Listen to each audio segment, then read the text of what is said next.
Good afternoon. Let's start this webinar. Welcome. Very happy to have you all with the U1 H2O Lyon for a webinar on the zero state concept of rivers with examples in the United Kingdom. H2O Lyon is a research center which groups research labs in Lyon, in Saint-Étienne in France, work on freshwater rivers, all in all dimensions, from rivers, urban water, underground water tables, lakes, and the objective is to consider four major points. That is, connection between research and training, between research and the concrete issues and problems of the socio-economic world, as well we foster and promote international opening and exchange between countries and to discuss various practical cases as well. And we want to foster interdisciplinarity. We do organize regular seminars therefore, to fuel this process. We'd like to mention that we already organized two webinars that had to deal with large wood for living rivers. And so they're still available on the internet on replay. You can flash the QR code, you can see here, or with a link which is here, or just by going on the H2O website on the resource. And you will, so today we're here to talk about the notion of zero state concept. What is it? What can it, how can it help us? How it's been put to experiment in the UK. And Arnaud Forest, sorry, and Antoine Verochovsky will be the facilitator of the webinar, and he will tell you more about it. Thank you, Claire Lyse. So thank you to all the participants who connected. And today we do have we have with us three experts who use this stage zero concept in the UK. I will be the co-facilitator with Antoine Verochovsky. I work in the regional council in this region, and I'm also work on the Réseau River TV network. Arnaud. So, hello, my name is Arnaud Forêt. I'm at the end of my Master 2 for Integrated Sciences, International Master with we done by H2O. And in the water science study last year, I was fortunate enough to work with Richard Messon in Sweden on the zero stage and the reconnection of floodplains. And on some of the sites we will discover with the speakers today, and based on the works of Colin Thorne with us today. And without further ado, I will give the floor to Antoine to introduce the speakers. So we'll have three speakers. First, George Heritage, who will discuss the general framework of this concept of stage zero, which is will frame the situation. So will be 40 minutes, 20 minutes Q&A. We will not be able to answer all the questions because, of course, you're a large number of listeners, and we'll see how we deal with the questions left unanswered. Then there will be a presentation from Matthew Hemsworth. It will last about 20 minutes with a couple of questions. And who's also you implemented the concept. And then they will have finally the Parr presentation for 20 minutes and question. Then after that, there will be a discussion, a global discussion, which will last 30 minutes. So with no further ado, I might move on to the next slide. So we had 300 participants registered today. So we're very Europe focused, but not only, you see, we got visitors from other parts of the world, and we thank you very much. For some of you, it may be very early or very late during the day. We'll start, with no further ado, with George Heritage. Yes, my name is George Heritage. I'm a geomorphologist, fluvial geomorphologist. I've been working in rivers for the best part of 40 years. And I got very excited when I was asked to talk about stage zero, and until I started to think about it really, and I realised that I maybe didn't quite understand what it was, and I've subsequently been struggling with it in terms of this presentation. So I've actually gone with something a bit more generic, and I'm talking about slide. As I say, I'm going to talk, I think, a little bit more generically about floodplain restoration and reconnection. And I think it is a vital topic, and it does encompass stage zero. And the reason I say that is, historically, and even to this day, there are a large number of restoration schemes which have very much a focus on the little wet single thread channel that flows across many valley floors everywhere. And in fact, what we should understand is that the river is both that little wet channel and all of the valley floor as well. And those are working together as one, as a functional unit to create what would be a fully natural system. Now, I was helped actually by the introductory words to this webinar.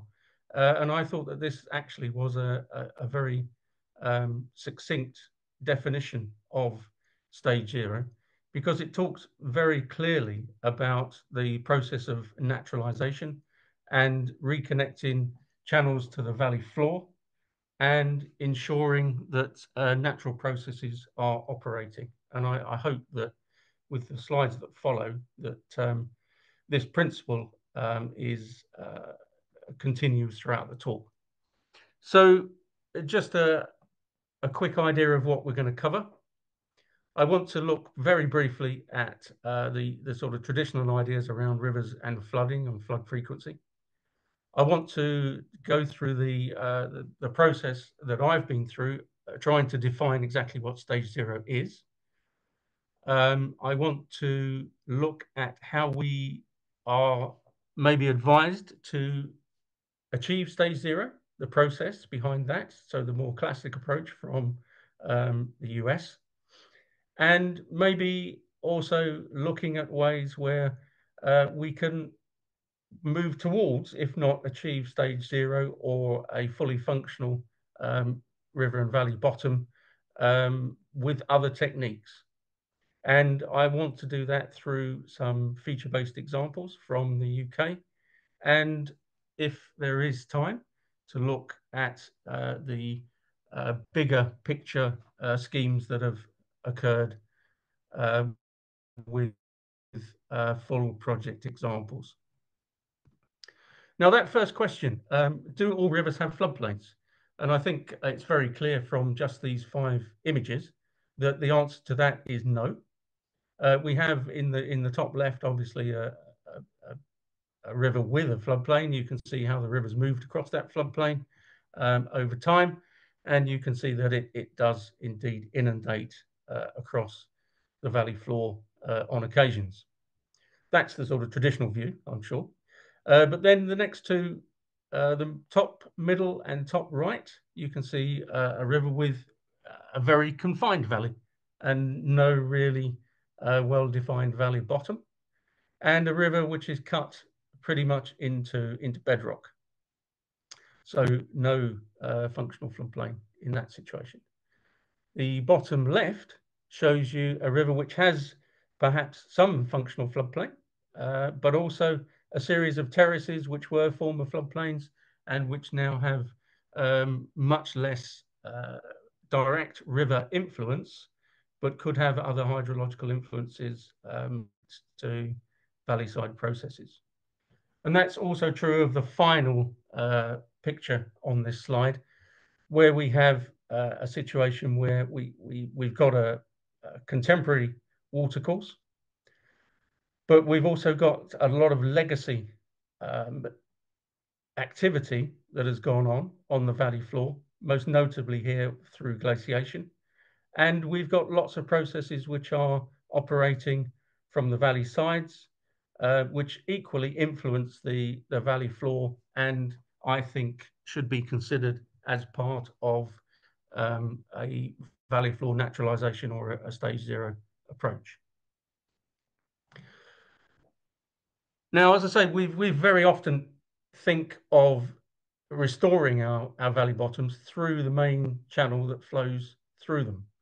And there's been many studies that have looked at the relationship between the perennial flowing river and its surrounding floodplain. And the statistics point to the potential for that valley to be inundated, or the valley floor to be inundated, maybe once every 1.5 to 2 years. And that's a statistic and a goal, if you like, which has pervaded for a very long time. And in my view, it's led to a situation where even when we're restoring that connectivity, we're probably not wetting up the valley floor to any degree like it was prior to human intervention. And of course, with that wetting comes the sort of flow energy and the flow processes that act to renaturalize the whole of the valley floor.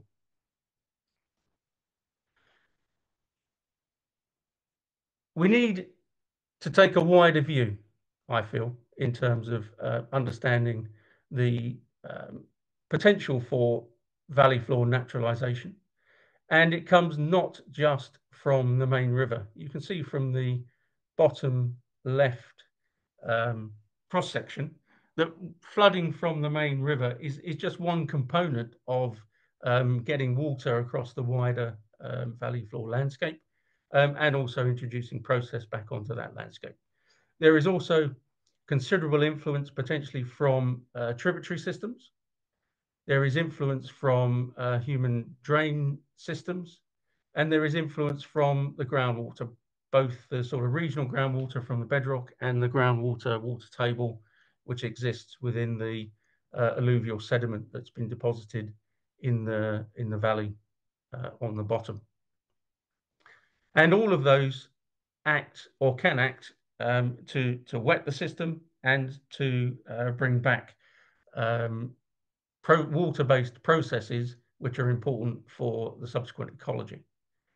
And there is a little diagram at the top there which shows the many, I think, the many different influences, water-based influences on the valley floor, which can be rejuvenated either individually or as part of a bigger scheme, which then leads to widespread naturalization and potentially achieves that sort of, or fits the stage 0 concept. And there's a picture in the bottom right there, which I thought was good enough to make bigger. And you can see there you've got your valley running through, your river running through the valley floor there, but it doesn't really influence very much of that valley. There's a lot of other processes there, a lot of other hydrological inputs to the system from the valley side, which are leading to tributary fans and flushes and various sort of wetlands developing, which have got very little, if any, connection to the river in the valley bottom itself. But nonetheless, they form very vital components of the functioning of that valley floor system. So to move on to what I find a very tricky situation, the definition of stage 0. Is it an entity? Is it a part of a process, or is it a philosophy? Is it a guiding principle? And I've looked at the literature to try and answer that a little bit. And I know we've got Colin, or at least I hope we've got Colin on the webinar today. His paper with the Clure and Thorne paper was very interesting because it took the original work of Stan Shum in particular, which looked at channel evolution and channel dynamics, basically, from an incised channel system and how it responded with 5 basic stages of further incision and then deposition and widening, until we got eventually towards a stable state in stage 5. Now that can be seen on a cross section at any one point, and it can also be seen as you move along a valley system, as those processes are operating to change in the upstream direction. Now, with the Clear and Thorn concept, they've revisited that, and they've added some nuances. And I think one of the key extras is this idea of a pre-human state of our river and valley floor systems. And you can see I've highlighted it there. They've geomorphologically identified that stage 0 as anastomosing wet woodland or anastomosing grassland wetland areas, and fundamentally a multi-thread channel system. And that's got a lot of scientific backing. There's been particular work by Tony Brown looking at the historic record preserved in floodplain sediments, and there is very, very strong evidence that prior to human interference, there were large areas of our watercourses which were multi-thread, and they only became a single thread system predominantly post our interventions. So, there is that idea that we need to go back, or a natural system would be multi-thread rather than an imposed single thread style. And Clear and Thorn go on to continue the cycle, if you like, on the stage 0, with the possibility of naturalization back towards an anastomosing system at stage 8, which, for all intents and purposes, at least from my probably fairly naive viewpoint, matches the stage 0 situation with one or two constraints which still exist. So it looks from that like we are moving towards a definition. Looking at the papers in a bit more detail, I think there are some key points that come out, and that's highlighted in red here. It's a process thing as well, and the stage 0 situation is one where the river has adjusted to the catchment context. So the prevailing drivers are those which are influencing the current river form, and that basically means that it's self-sustaining, and so you have an appropriate channel form, and the ecology is able to adjust to that. In terms of its, the geomorphological context, it's not just that little wet river, it's the river wetland corridor. So basically the entire valley floor, which is something we touched on at the very start. And it may be multi-threaded, which could be braided, it could be wandering, it could be anastomosed. And there is also the potential for some single thread systems, but with not a uniform single thread style, but ones with much more diversity in terms of the overall plan form. And they're not ubiquitous. They are likely to occur, or should occur, in areas where we have sediment accumulated in across the valley floor, and they're interrupted by transport reaches are likely to be more confined and bedrock influenced. So I think I'll go back. Well, a quick summary there. It's essentially a wet river corridor, probably predominantly multi-thread, and it's certainly something which is adjusted to the current controls. But that doesn't mean that it's stable.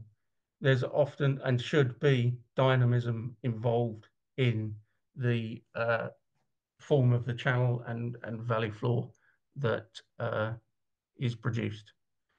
So we are basically, as the words which introduced this seminar, say, reconnecting the river to its floodplain. I'd slightly change that, and I think I would prefer to say that in achieving this, we are trying to rejuvenate and all of the hydrological processes which should be operating across the valley floor. So let's have a look at a couple of, very quickly, a couple of classic examples. These are all from America. They are large scale. They have been quite interventionist. They use a lot of wood as instigators of change, and they've certainly resulted in very, very significant development of a naturalized valley floor. We've tried it in the UK on a smaller scale, and we've also employed wood. This is a section which Matt Hemsworth, I believe, is going to be talking about later on. So I won't go into any detail on this, but it's the same principles, but fundamentally on a smaller scale. Now, how is that achieved? We've got to go from this disconnected floodplain system through to one which is fully connected. And the philosophy in the literature says that we have to work with natural processes, and that's absolutely right. If we don't link process to form, the subsequent restoration will fail. And very, very much the key is that we have to think beyond the river channel. So, when you're looking at the river, always turn around, look at what's behind you, and try to reconnect everything across that valley floor landscape. Now, there's a paper by Parr et al., which guides or provides guidance to achieving stage 0. And it has influenced a number of stage 0 projects in the UK in particular.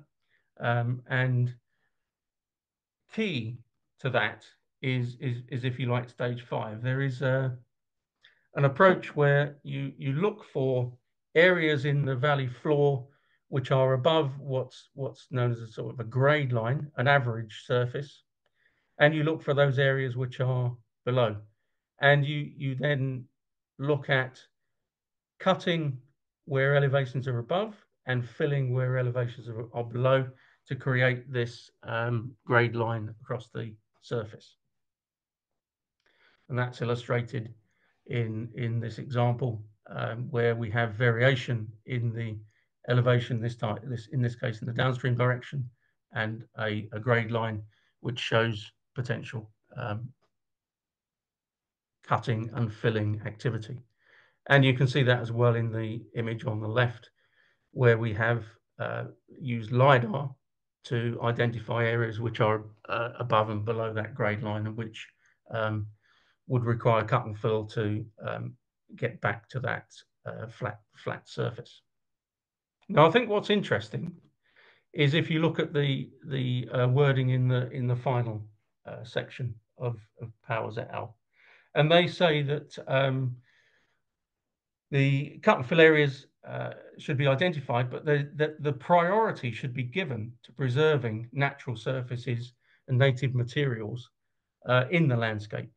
And it's that subtlety which I think potentially gets missed in some stage 0 restoration projects, because there are a large number of features within the valley floor landscape which still exist and could be rejuvenated, but potentially are ignored if we just go for this fully flat surface. Now, I want to go through a few of those, because I think there are alternative ways of reconnecting which can achieve very much the this idea of wetting and the hydrological restoration. And the way to do it, or the way we have done it, is to first of all look at the situation as we have at the moment. So we have, just about everywhere got very highly degraded river systems. They are engineered beyond anything that could be described as natural. And that engineering extends beyond the main river to go up the tributaries and across the valley floor through drainage and through culverts. So a very, very highly engineered, highly managed system that we tend to encounter all of the time now. But importantly, underneath that engineering, there is preserved in the landscape most of the natural features that used to function before we intervened. So we have confluence fans, we have bifurcations, we have splays, we have anastomosing areas, fans, you name it really. But all of them are non-functional because we have altered the system to such a degree. But if you overlay the two, then we can actually look for targets for rejuvenation of those fossilized features. And that's what we try to do with a number of schemes. So at a feature scale, for instance, where we've taken our tributaries and we've put them underground in terms of culverts, it's a very simple process to block that culvert and bring all of that water back to the surface.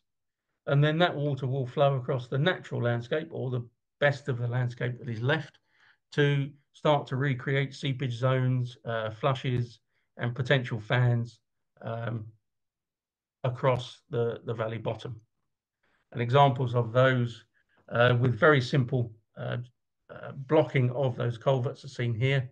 The recreation, redevelopment, rejuvenation, whatever you want to call it, of valley side seepage ponds, the development of the multi-channel, very diffuse wetland flow that you can see across this little fan area, and more significant output onto the landscape, including sediment as well in the last figure. We also see in many areas of wetland which are overdrained, over dry, and are maintained in that way. But if you take away that drainage, and in particular, if you also introduce features back into the main channel which bring the water level up, then you can start to rejuvenate those wetland areas as backwater wetlands or flowing wetlands. And an example of that here comes from the Scarrow Beck, which is a tributary to the River Bure in Norfolk, where 3.5 kilometers of that river were rejuvenated simply by reintroducing 12 riffles in a very low gradient system, which brought water levels up and re-wetted very significant areas of the valley floor. And interestingly, the engineered drainage was used to our advantage because we put it into reverse, if you like. Instead of draining the water off, it took water then from the river and brought it onto the landscape and spread that water more widely. There are significant opportunities around the reconnection of old channel lengths, paleo channels, particularly where they intersect with the current river. And it's very often a relatively simple process to remove embankments or create chute channels, which create that direct connection from the current river back into its old channel. And examples of that are seen here. This is one from the Lake District at Harsop, where the embankment was removed on the right bank there and water was allowed to flow back into what is a wetland fan area at the top of Brothers Water. That spread very, very significantly across a very wide area, creating actually an anastomosing system, which is very difficult to see because they are very shallow, diffuse channels. And it then starts to cut a single, more dominant channel that you can see bending across the landscape to the top right. As well as bringing water onto the landscape through that sort of approach, it also reconnects and rejuvenates the sediment dynamics and sedimentary processes. So material is no longer just transported straight down the wet channel. It's pushed onto the valley floor. It starts to create a number of features. It helps to gravel up new channels, and basically reintroduces a set of features which are totally lost in the managed valley floor situation in the UK. And there's another larger example from a lowland system where water was reintroduced from the top end of the scheme, and with a couple of extra cutting of deeper pond areas, actually managed to flow all the way down the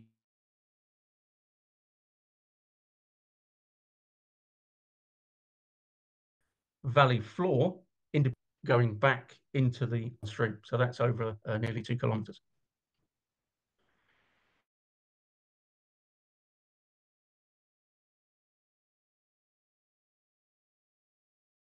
Interestingly as well, we can reversing the impacts that we've had on those tributaries to start to recreate the effects of natural tributary functioning across valley floors. So from the valley margin, from the valley sides, right through to the main channel. So that would involve, interestingly, as we've found, some very simple interventions, which is basically to take away the side of the channel, one side or both sides. They're often perched because of an over deposition of sediment along a managed channel line.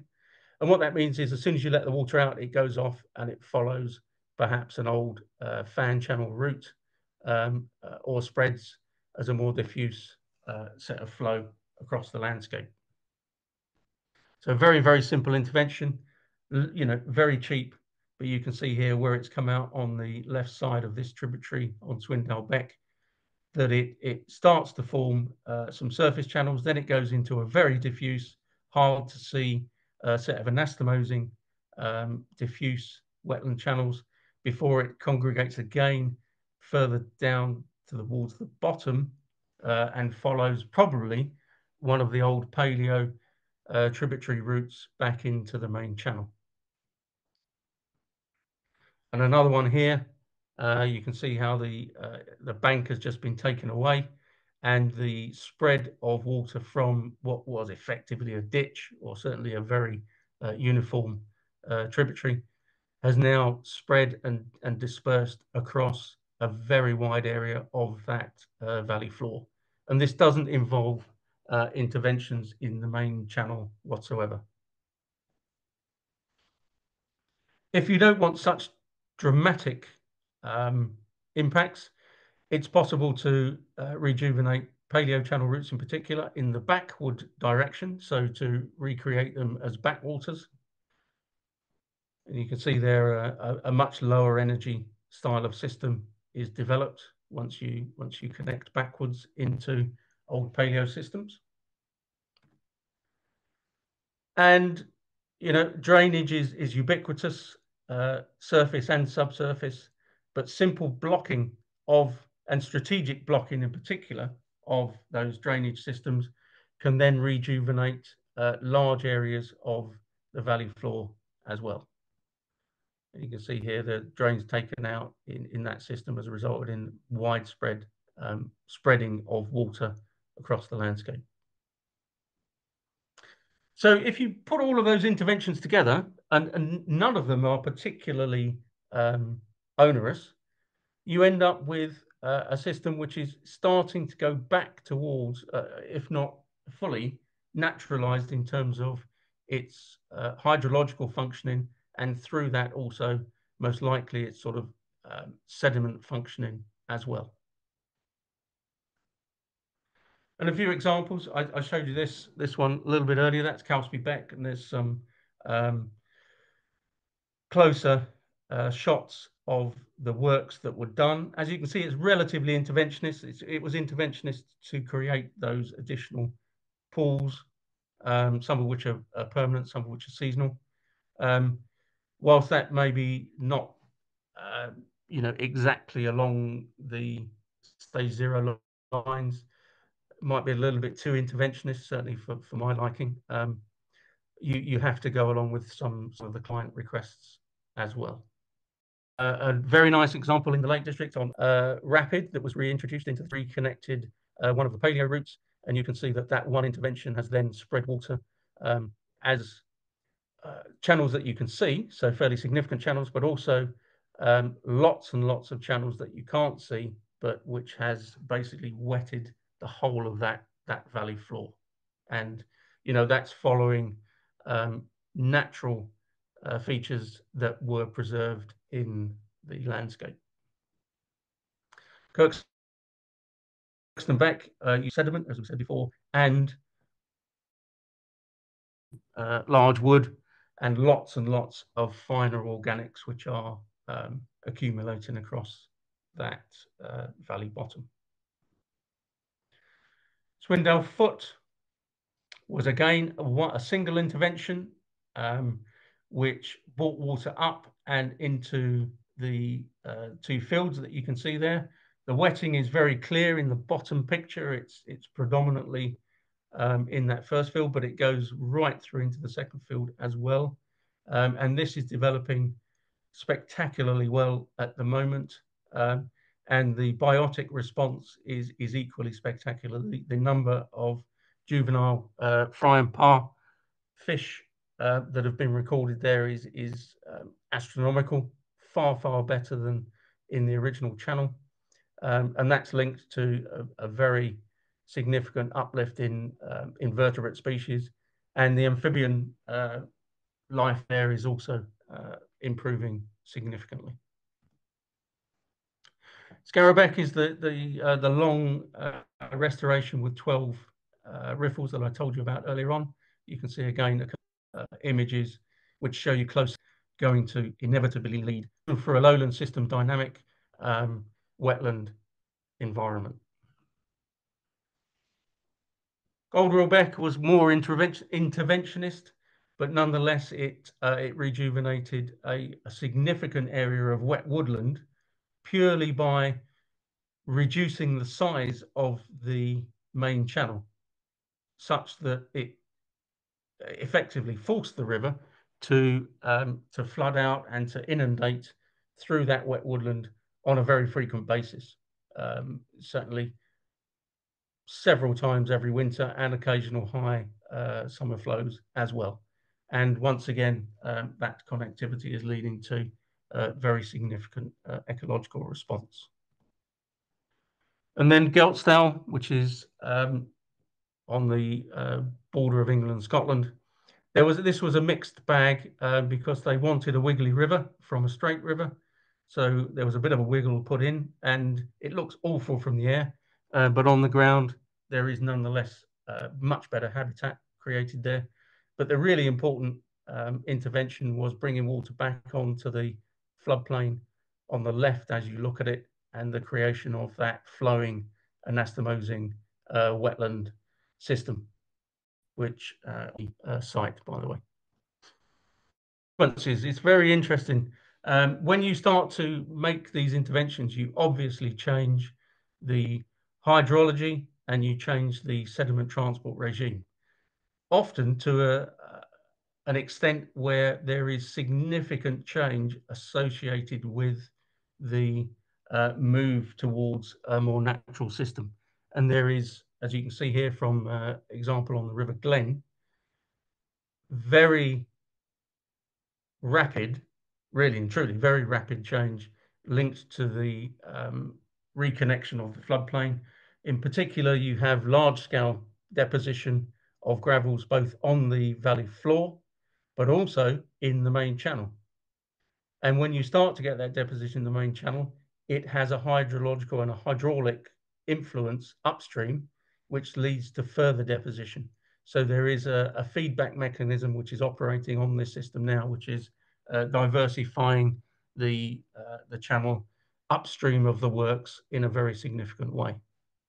And when you compare the picture on the top right, which was the managed single thread system, to the exceptionally diverse wandering system that we have starting to develop on the River Glen, then I think that's testament to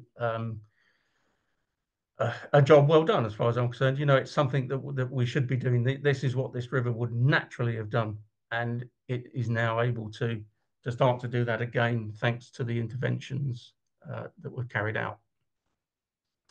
And there's increasing evidence now of how these naturalization schemes are improving the ecology.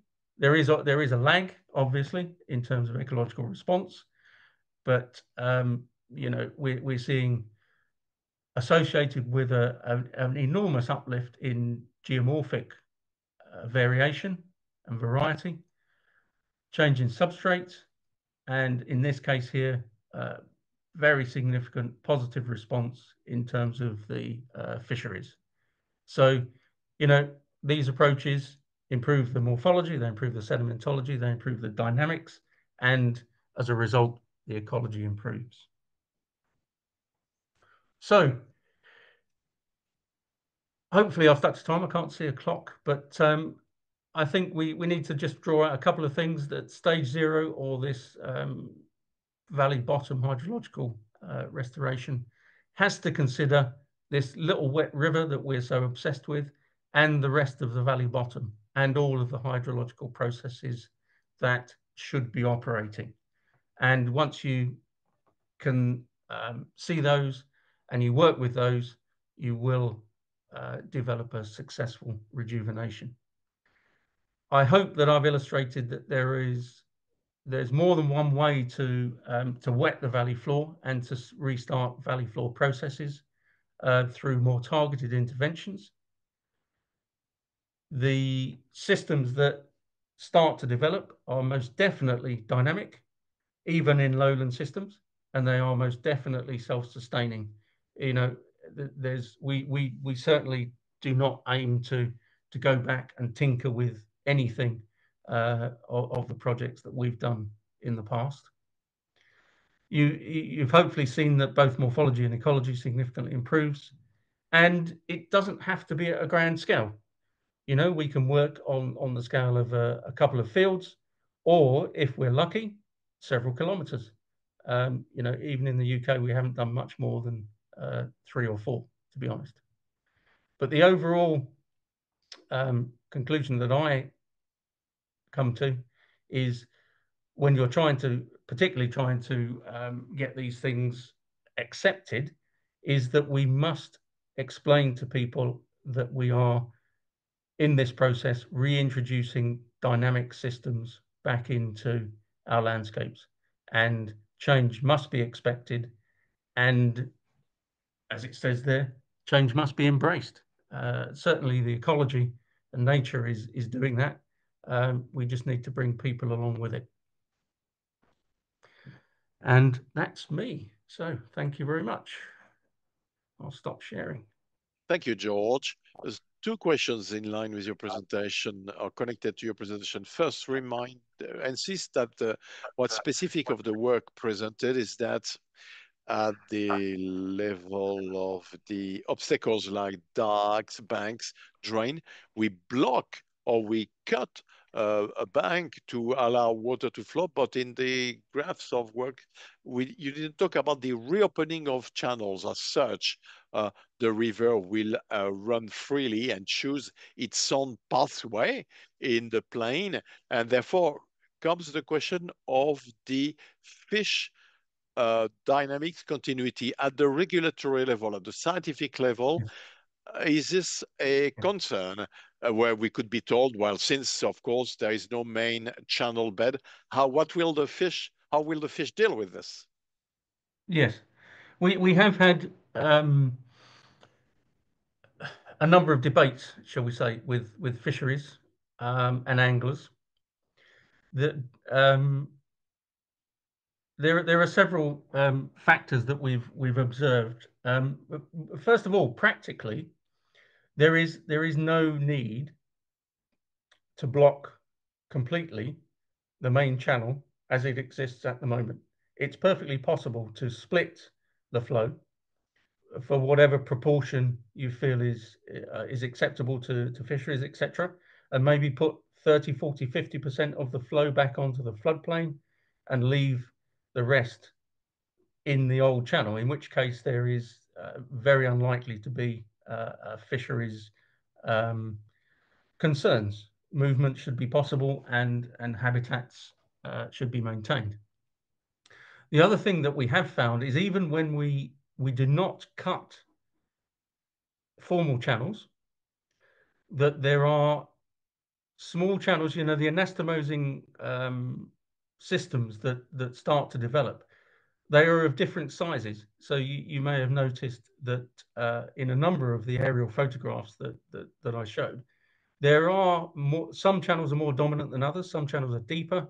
Some channels are allowing fish to move straight away. Other channels start to develop over time with the loss of some of the topsoil, some of the vegetation, and the exposure of gravels, etc.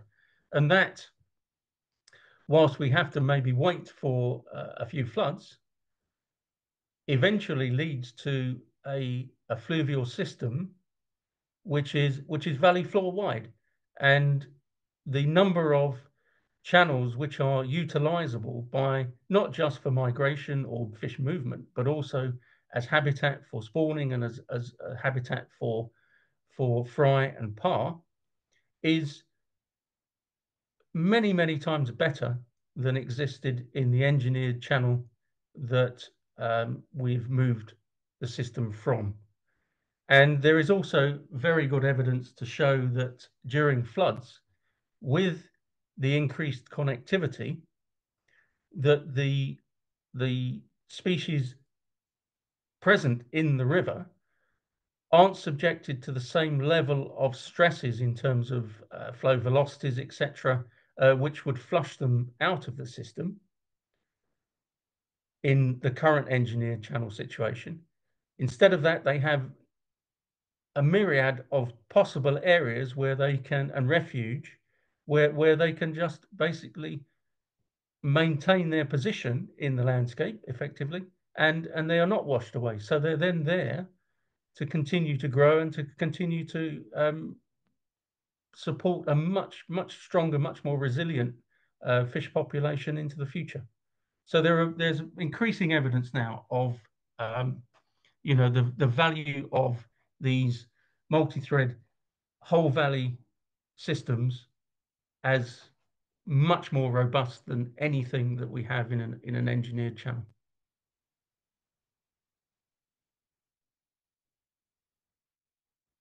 Thank you, George.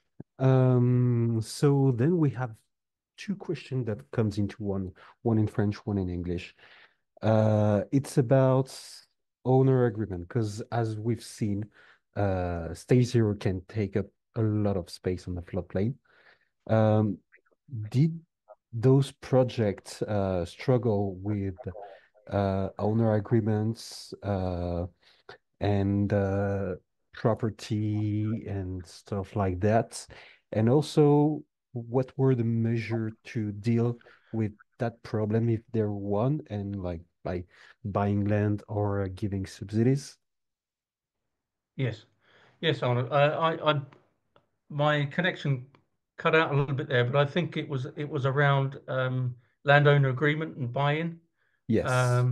Yes, which is a ubiquitous problem, and it exists not just with the landowners being affected by the scheme, but also those that live up and downstream. They have concerns, and the wider community have concerns because we live in a society where people have become very used to accepting degraded river and valley systems as natural, and that's a problem that we have to face every day.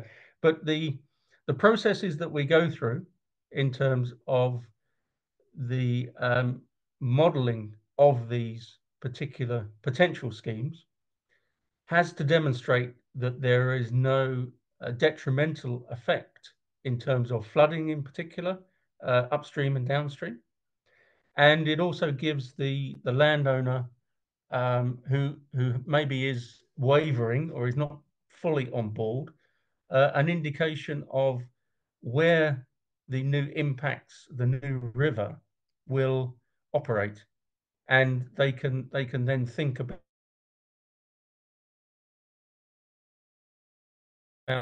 how they can use that land and utilize the traditional approach of managing the land and farming the land very much against natural river processes. So we are seeing slowly but surely a fairly large number of payments, stewardship payments for the river, and the payment levels are both very generous and run over a long period of time, so over 20 years. So there is guaranteed money of a certain level for the landowner for that period if they sign up to the allowing the river to do what we say it's going to do, basically. And you know, as always, money does influence very, very strongly, and the reduction in single farm payments now in the UK, which is probably one of the only decent things to come out of Brexit, is forcing farmers to move towards considering using their land in a more sensible way for the river and ecologically. So there is a positive there. All right, thank you.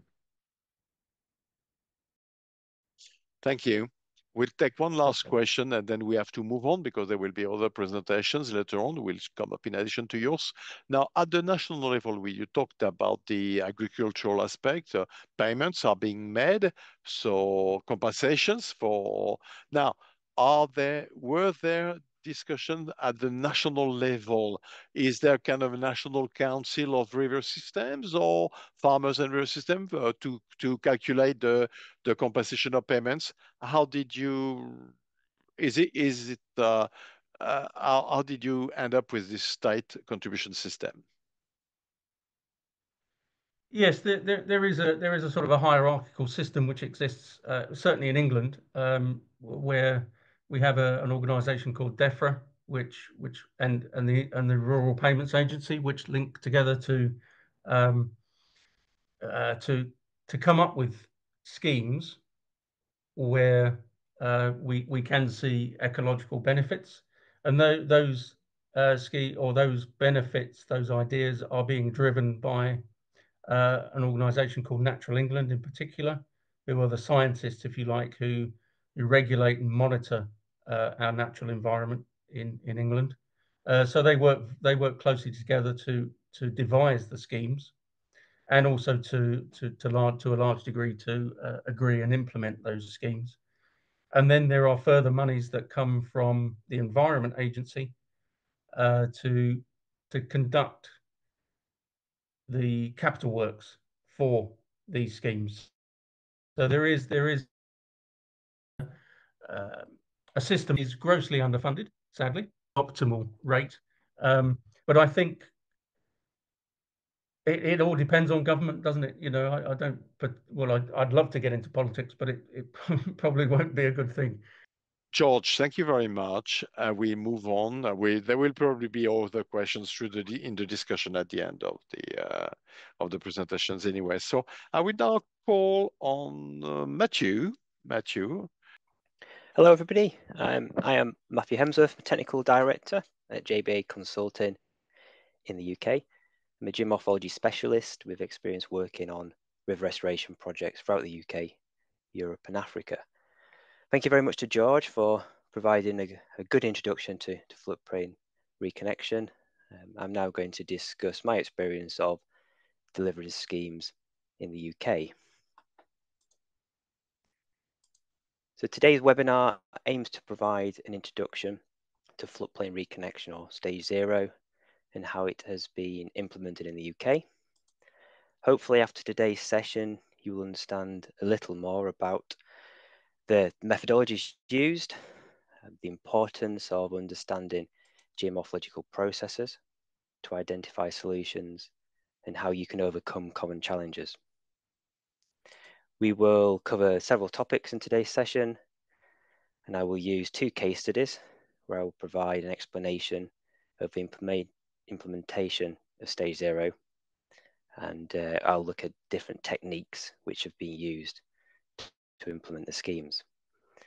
I will also outline the importance of understanding geomorphological processes when developing river restoration options, and I will discuss common challenges, successes and outcomes.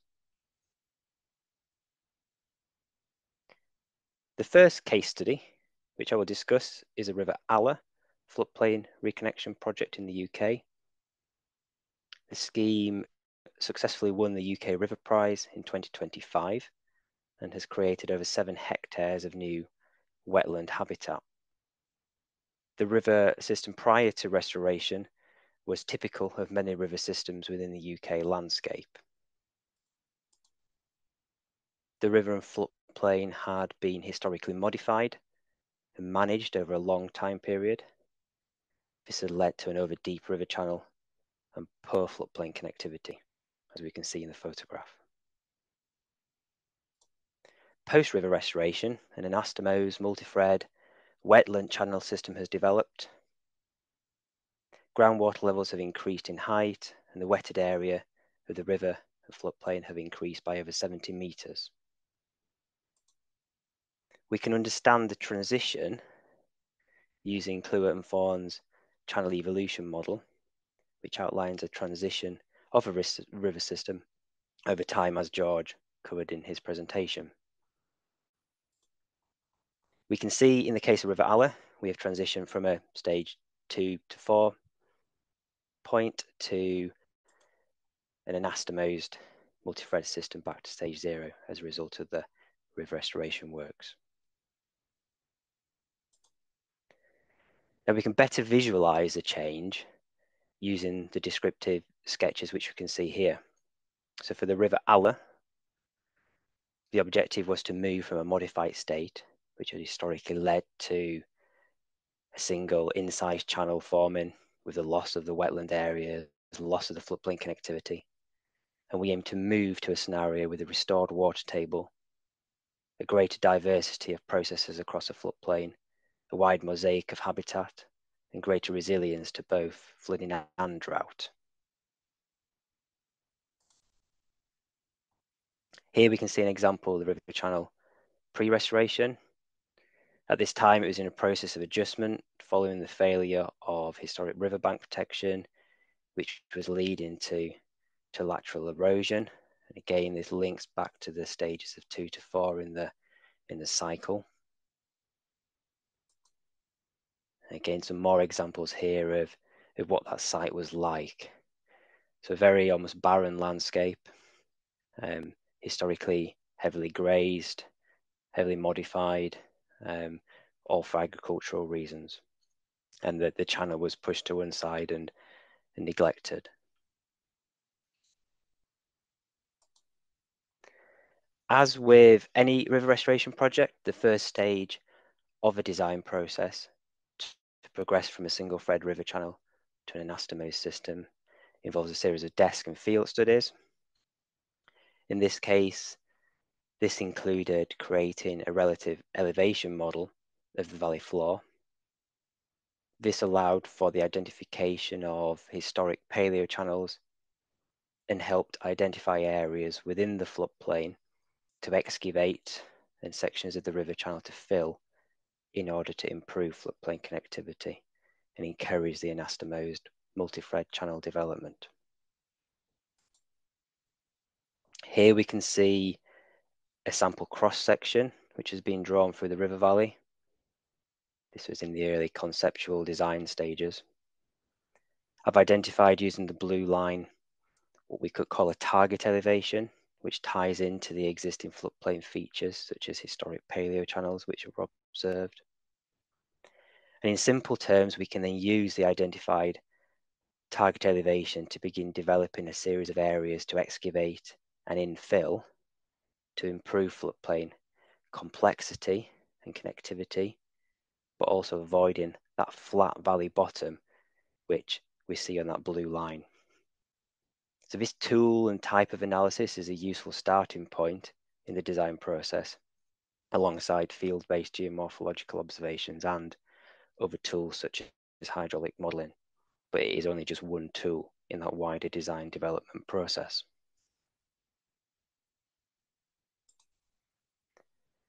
Finally, here we can see how the outputs from the relative elevation model can be utilised to map excavation and fill areas across the floodplain in a targeted way. So the relative elevation model is just a tool which needs to be adjusted, and we need to try to preserve key site features when we're using types of tools, in this case preserving existing paleochannels which already existed, and also understanding those wider catchment and geomorphological processes along the way.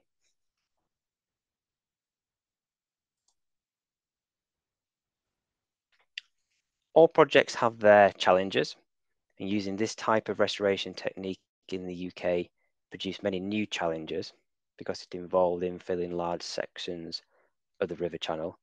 And in the UK, this is a relatively new technique.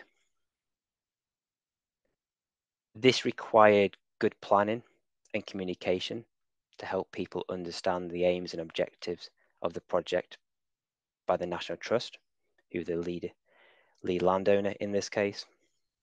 And communication methods included the production of landscape visualizations and hydraulic modeling to demonstrate what the site could look like and how it would adapt into the future.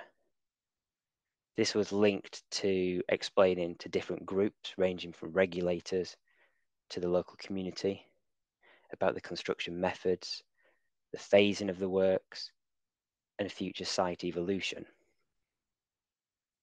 One particular concern centered around the speed at which the groundwater table would respond, whether the channel downstream may run dry, and the impact upon fish passage and habitat. To combat the concerns, careful collaboration with the regulator was needed. Pre-works monitoring was undertaken. A good geomorphological understanding of the catchment was gained. 2D hydraulic modelling was carried out, and wider evidence was gathered to provide the assurances needed and to feed into the design development process. Subsequently, the groundwater levels recharged very quickly, and fish passage has not been impacted. Instead, a wide-ranging and more abundant habitat has been created. I'll now run through a series of photographs to show how the site has changed. Here we can see the site at the beginning of the construction works. We can see areas of floodplain excavation. A phase approach to construction was carried out, and a buffer was maintained along the river channel edge until a temporary water diversion was constructed that allowed construction works in channel length to be conducted and controls on fine sediment mobilization to be controlled. Here we can see a close-up of one section of the channel pre-works, and this demonstrates the narrow nature of a single fret channel which was there. And the same shot post-works, here we can see the vast change and increase in wetland area. Hopefully you can see the array of small multi-fret channels weaving across the floodplain. These all vary in depth and size, and also in flow energy.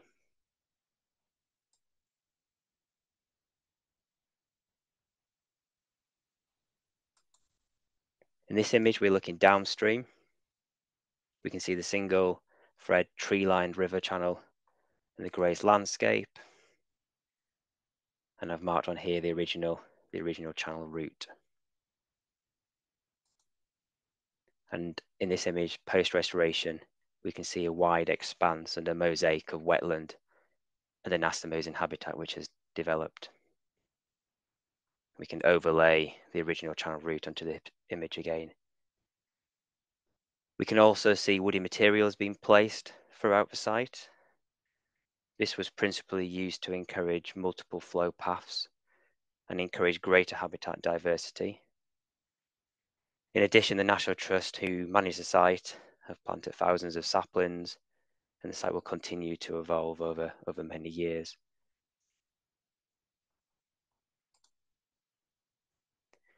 When we look closer, we can see that varied mix of habitat and hydraulic conditions. We can see deeper and slower areas. We can see small channels with elevated flow. These are all broken up by the woody material. And we can also see widespread backwater areas which provide that valuable habitat for an array of different species.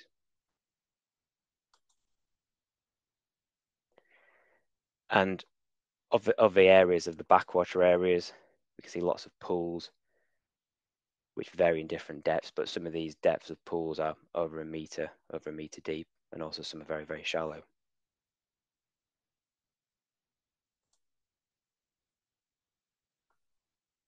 Here we can see how the woody material is helping to add complexity.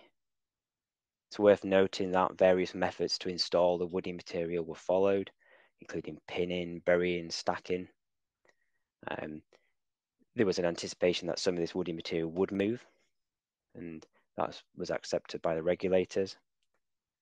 And luckily for this river restoration scheme, the landowner had a good supply of woody material, and almost a greater abundance was actually used on the site than was probably needed as part of the design.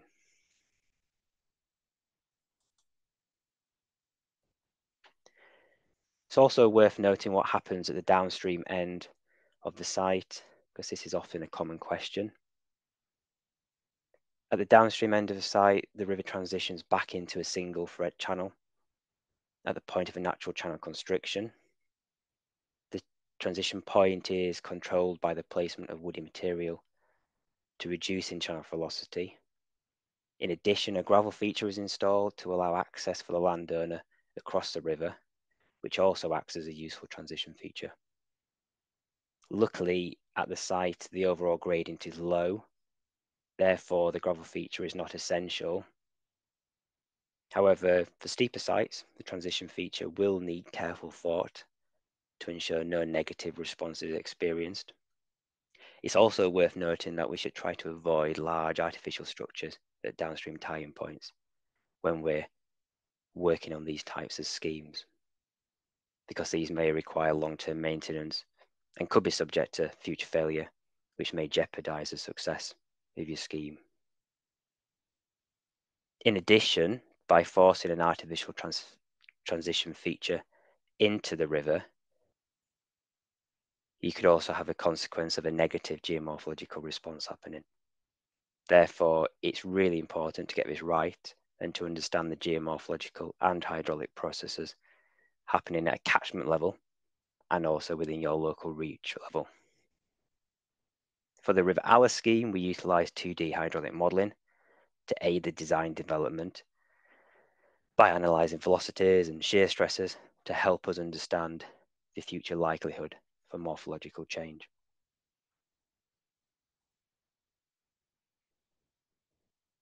And just some annotations there of some of those key features at that transition point.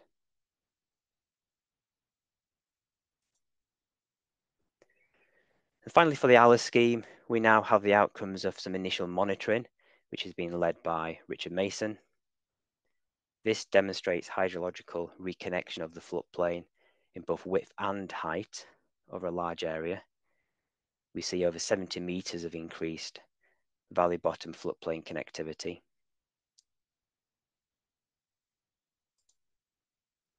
The restoration has reconnected the river channel with the floodplain, creating over 7 hectares of new wetland. Downstream hydrological monitoring pre and post restoration by the University of Exeter can quantify if stage 0 has had significant impact on flow regimes, and the early results following the restoration show peak flows have reduced and storm lag times have increased, giving the early indication that this stage 0 scheme is slowing the flow, but more monitoring is still needed over the coming years to give us much more data. There's also a significant visible increase in biodiversity and abundance across the site, and there is an ongoing monitoring and adaptive management plan in place, led by the landowner, which will continue into the future for a number of years. The second example, which I'll briefly cover, is a slightly different floodplain reconnection approach to that used on the River Aller. In this example, two different approaches were taken at a small site in North Devon in the UK. This involved creating a chute channel and also infilling a channel with significant amounts of woody debris or woody material. An important aspect of this project, and this applies to all projects, is understanding the geomorphological processes at your site in order to design a solution which works with the processes and is sustainable and successful into the future. At this site, we had two distinctly different functioning watercourses, and the application of one approach across the whole site was not appropriate. Therefore, the importance of working with those geomorphological processes and developing a suitable design was key, alongside understanding the cost implications to the client and aiming to minimize ecological disturbance of the site during the construction works. Here is an example of one of the watercourses before construction. In this case, it wasn't deemed appropriate to infill the channel due to the active sediment regime and also the steep site gradient. We can see there, quite coarse sediment, we can see lateral erosion, we can see that channel's responding in that situation. So instead of using the infill approach as was taken on the Aller, two different approaches were taken in this case. Firstly, for the small tributary, which is running north to south in the image here, a chute channel was created to allow water to naturally spill onto the floodplain. It's a relatively minimal intervention.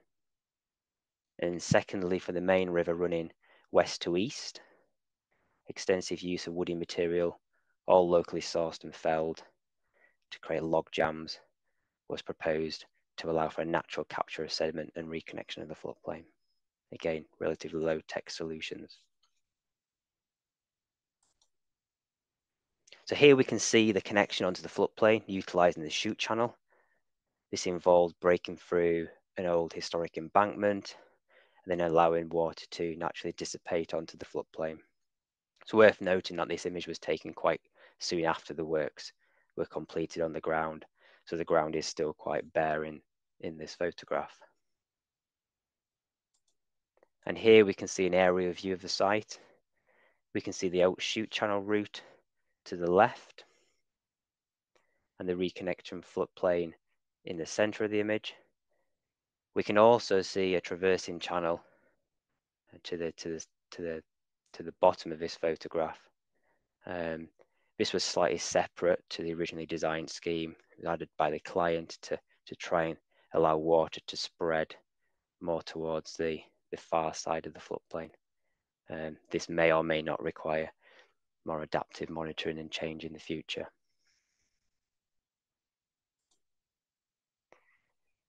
And then finally, the second method which I had mentioned involved using local woody material to create natural channel blockages. This low-tech and low-cost solution has successfully captured sediment and is acting to raise the channel bed level within that active system. And in some cases, we've seen sediment being collected and the bed being raised by over a meter. The photograph to the right highlights the variation in sediment transport and deposition.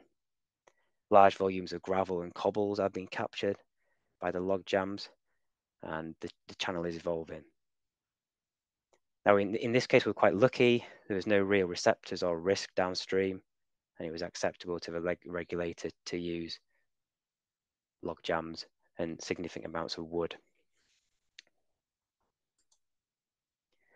So finally, some concluding thoughts to end with. We must understand geomorphological processes at both a catchment and local reach scale to help inform our design decisions.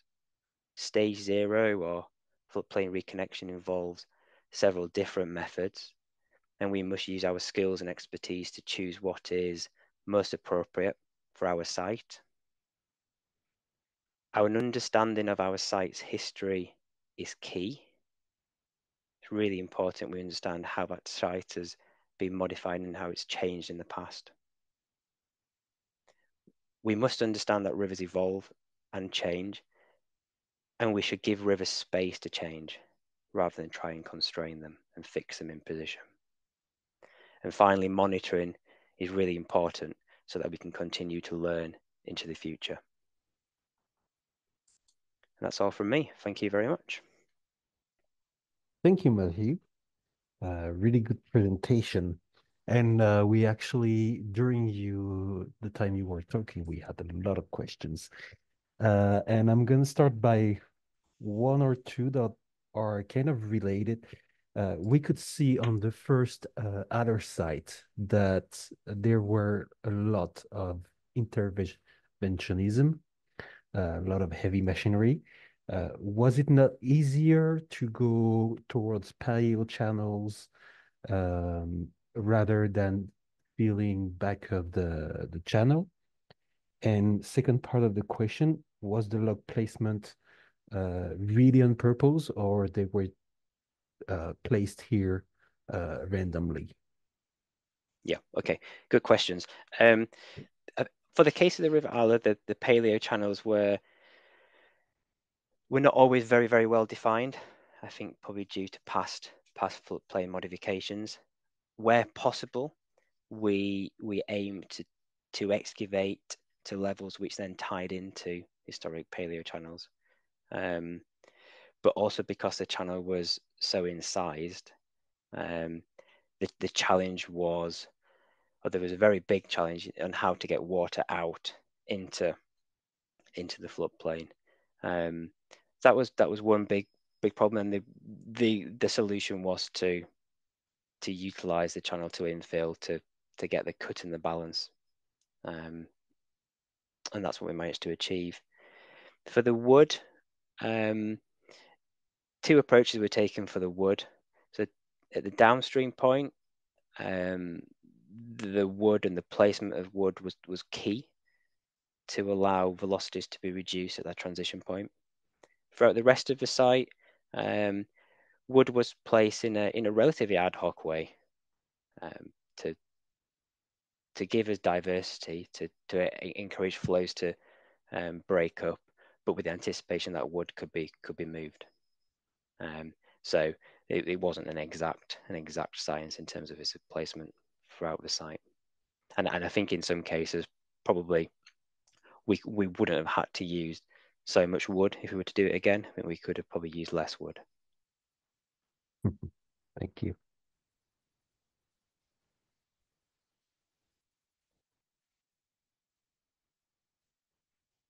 Another question which has to do with the Q value of the river, how the river can recreate the channels. Is this a high flow rate river, or are there low flow rate rivers in plains? And the fact that you're creating blockages or wood, despite the limited flow rate, the process will take place naturally. How did you work that? Yeah. Okay. So the river is quite flashy. It's quite a steep headwater, but relatively low in terms of discharge during most conditions. What we have seen is a good development of multi-threat channels, which have evolved quite quickly across the site, post works, and these are quite evenly spread. And some work did go on in the early planning stages to try and balance the initial split of flow across that site, but with the anticipation that would change over time.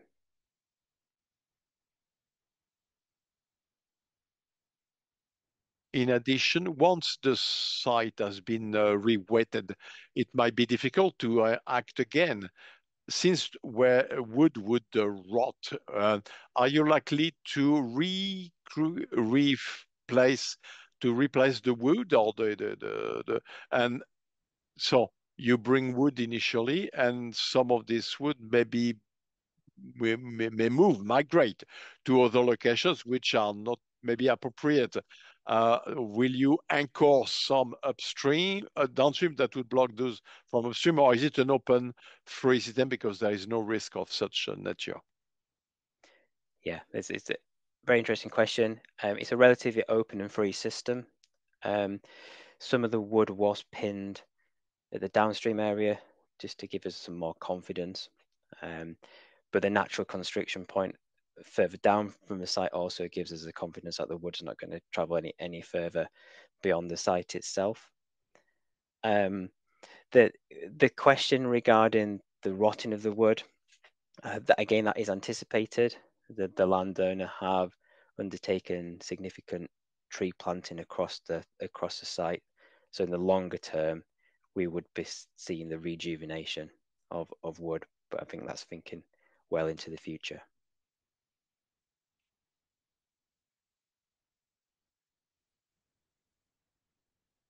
One last question.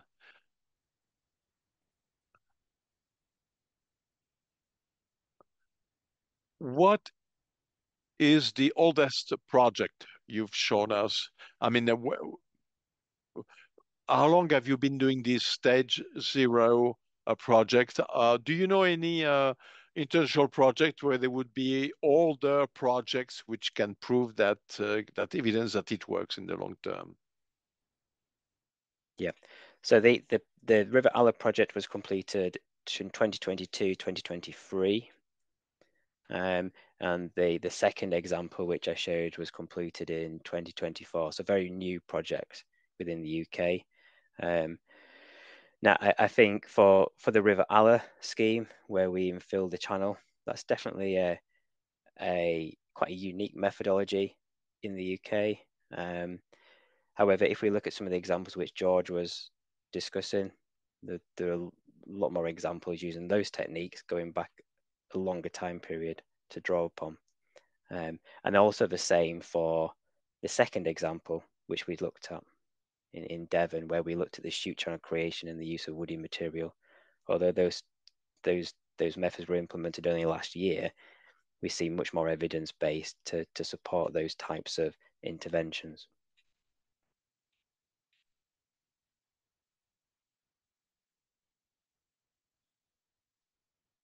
Just before moving to that, now,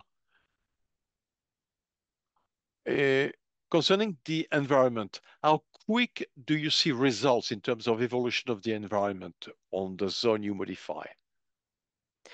Yeah, this was really interesting. The bounce back we saw after the scheme was implemented was very, very quick in terms of months. We saw vegetation regrowth. We saw the site transition in terms of new habitats being created, and that was very surprising. It was a slight unknown. We could draw upon evidence from over in America where we'd seen similar schemes respond quite quickly, but it was a slight unknown of how well it would respond and change in the UK. But we did see results and return to habitat and vegetation growth very, very quickly. Thank you very much, Matthew. We move on to Matt now. Matt, you're on. So share your screen and you're on. Thank you. Okay, so I'm Matt Parr and I work as a geomorphologist in Lincolnshire and Northamptonshire in the sort of the lowlands of the East Midlands. And we're going to see some different examples of an approach to stage zero in general, because we have very different rivers to that of those that you've seen so far, which have been slightly more gradient and upland and gravel rich. So we have a mixture of rivers across our area. It's very low lying. So we have everything from sort of groundwater fed systems like the limestone and chalk through to the fenland systems, which would have been probably an example of a very large stage 0, which was lost relatively recently to agricultural drainage. And what we're going to do is we're going to run through some of the projects that we've delivered and some of the biological drivers and the restoration results effectively. So what you can see here on the images is pre and post restoration. So the river's been pushed across to the valley side and dug remarkably deep to try and drain what was an old wetland. And you can see from the very dry grass that's there and the little thin strip of green that's running through that impacts on the hydrology. And then the image to the right is what it looks like after the channel's been infilled and the landscape's been re-wetted effectively. And this again would have been sort of the old wetland that would have existed prior to their attempts to drain it. You'll notice that I've got something at the top for names, and I'll kind of explain this. So I found when I was dealing with the general public that the name stage 0 itself became more complicated explaining the channel evolution model than it was to just change the name slightly to valley floor re-wet or an anti-drainage. That seemed to capture the imagination better with landowners and people I met with, rather than sort of having to perhaps explain geomorphology to them. So yeah, they got that quicker. So forgive me if I keep referring to that rather than stage 0. To me, they're sort of synonymous. So next slide is what we're dealing with on the Witham catchment, which is where the project was carried out. So you can see there from the river photo on the left that the river has a very high fine sediment bed load. And it's the colour of tea, that's because there's lots of clays dissolved as well as sands coming down. And in some of our rivers, they went for a slightly different process. Some of our rivers were sort of subject to isotopic bounce and glaciation. So what we saw on some of these, this is taken from the Nene, the image on the right, is that over time you get floodplain alluviation, and this can trap the river in a state of incision. And this is really important because looking at that bed load, it means that your alluvium that's overlaying the historic sand and gravels is likely to be clays. So it gives you an idea of what you're going to restore to over time. If your sediment load is clay, well, it's probably going to be clay or sand. It's probably not going to go back to gravel. So it's important to note that. And this, I think, to me, is where the magic happens. So I see stage 0 as much as a ecological state as I do a geomorphological state. And that's because in these sort of low energy, low gradient, low stream power environments, the power of biology cumulatively is far more powerful than that of the occasional bankful event or the duration of that bankful event. Because all the animals, plants, everything that lives within the river is driving cumulative change. And these rivers tend to work in a way that the morphology is actually driven by the ecology. So things like fallen trees then drive lateral movement or sediment resupply or various other things. And as they drive those changes, that then creates vacant niches, which then ecology then occupies and completes the circle. So these slides are what I would call natural stage 0 reference reaches that exist still currently. And again, they're all biologically related. Like it's biology that's causing this, it's the biology that's stabilizing this, it's the biology that's also driving the change. So a really important feature on my limestone rivers is tufa. So it's a complex freshwater reef, if you will, as an analogy. It's a mixture of everything from protozoas, viruses, bacteria, algae, through to larger species like liverworts, and even trees with branches and roots that can be fossilized. And it's sort of a chemical, biochemical reaction where the biology is helping that facilitate and precipitate out, but it also relies on the dissolved carbon that's in these natural limestone streams degassing. This image, it just again highlights the importance of wood. So again, this is a natural multi-threaded stage 0 landscape on one of our limestone streams, and it's largely there because of the trees and the wood. So it's the supply of wood that allows the river the energy to change its shape and move across the landscape. And the bottom image on the right is particularly interesting. So that's coming down the steep valley side, and it's a combination of the wood and the tufa and the sedges that are growing there, which again stabilize that landscape and prevent it from incising and disconnecting over time. And then lastly, we're not going to miss out the beavers. Clearly, they are one of the prime architects of these stage 0 landscapes. And this is a fascinating site. So this is in the clay lowlands of the Ancombe catchment up near the Humber. And effectively, the beavers were put into a pond that wasn't really connected to any watercourses or even any drainage networks. And what you're seeing here is the beavers now terraforming the landscape to make a stage 0 landscape. So they've obviously dammed the outfall to the pond to raise water tables. They've also excavated a series of canals and ditches and even ponds across the landscape. And what they're doing is they're wetting it up, but they're not wetting it up with river water, they're wetting it up with rainwater. They're actually harnessing the power of the cohesivity of the clay and then trapping that to create an environment that suits them. So I've never seen that before, and it was just fantastic. So again, it just really highlights, again, the nature will do that if you have those keystone species back and you give it the time to do it, and it will do it pretty rapidly.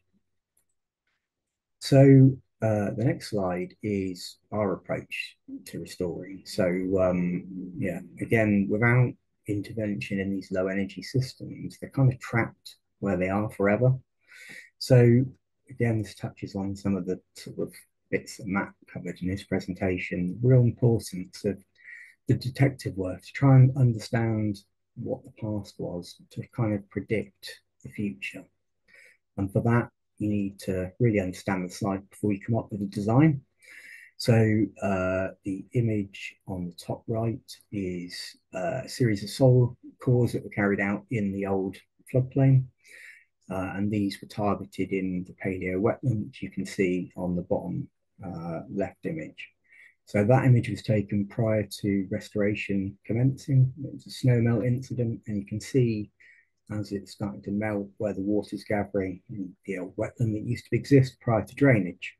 And that straight line you can see in the background, that's the incised drainage ditch that they dug to try and drain this. And this core that I was talking about was taken in the centre of that wetland. And what you can see quite clearly is, looking from the top upwards, there is sort of a modern soil structure, quite clay and sandy. And then there is the modern alluvium, so sandy clay, which is extending down to just about the third section of the core. And then we have the more historic deposits, which again, more clay, some shelly fragments in there, but no gravels, mainly clays, a little bit of sand. And then we hit mudstone below. So from that and those series of cores, we already know that this is always a wetland environment. So therefore it was a deposition environment and therefore is suited to being stage 0. And when we match that up with the site investigations and the wetland that we can see, the paleo wetland, we know that this is the right site for the right restoration approach. Have we tried to put a single thread into this area? Well, it hasn't got any gravel for resupply. Eventually it would exhaust its gravel. So the only restoration option really that was viable was to go back to the past. So you can see there on the image on the right, when we filled the channel in, minor earthworks on this. We didn't change the topography. It was already showing that it was a paleo wetland, so there's no need to change that. So we just put the water back into its paleo wetland by filling in the old channel. As Matt said, there's challenges because this river's been heavily deepened for drainage, and that creates an artificial gradient. So when you lift the water back up out of its drainage ditch, you've got to somehow bring that higher water table back to meet the incised channel below. And you've got to, when you're doing these things, you've got to think about how nature would do this. How would nature create stage zero?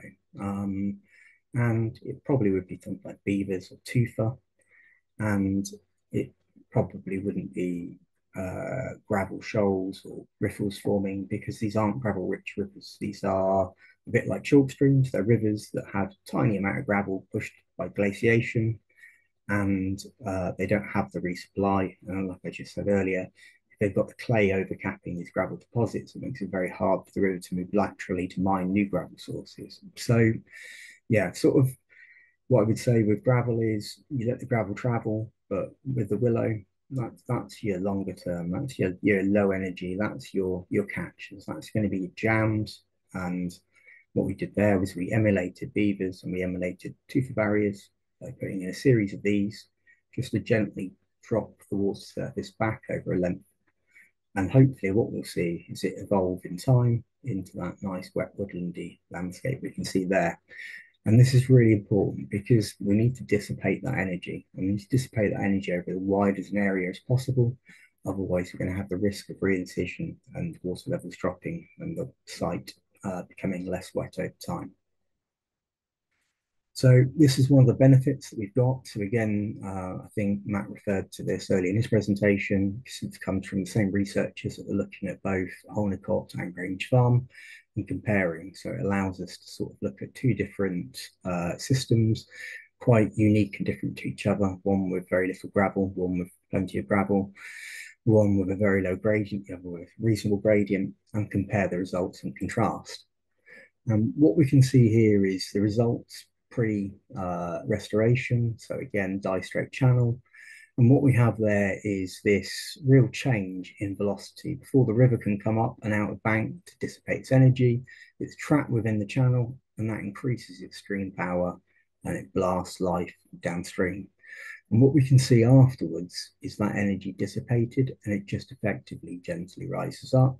That means life can get out of those flows. Really, really important for some of the smaller invertebrates and juvenile fish species that would otherwise be washed down over barriers and unable to recolonize again. So the hydrological changes, I think, for me, are one of the defining parameters of stage zero. So I think the valley side to valley side re-wetting is one of those key parameters. So if we're getting the whole of the valley bottom wet, then I think we're approaching or we're at stage zero. And I think it's got to be stable. So it's got to be a wet landscape and it's got to stay like that summer and winter. And I think for me, that's what I would call a defining characteristic of stage zero. I think there are other characteristics like the multi-thread channels. And I think this is an interesting example because this one doesn't necessarily have a multi-thread channel yet. It's got a wetland, but that will evolve, like Matt said. So I think it's interesting. But yeah, again, before and after, a couple of meters below water surface, actively losing water out of the channel bed, which is impressive when it's running over clay.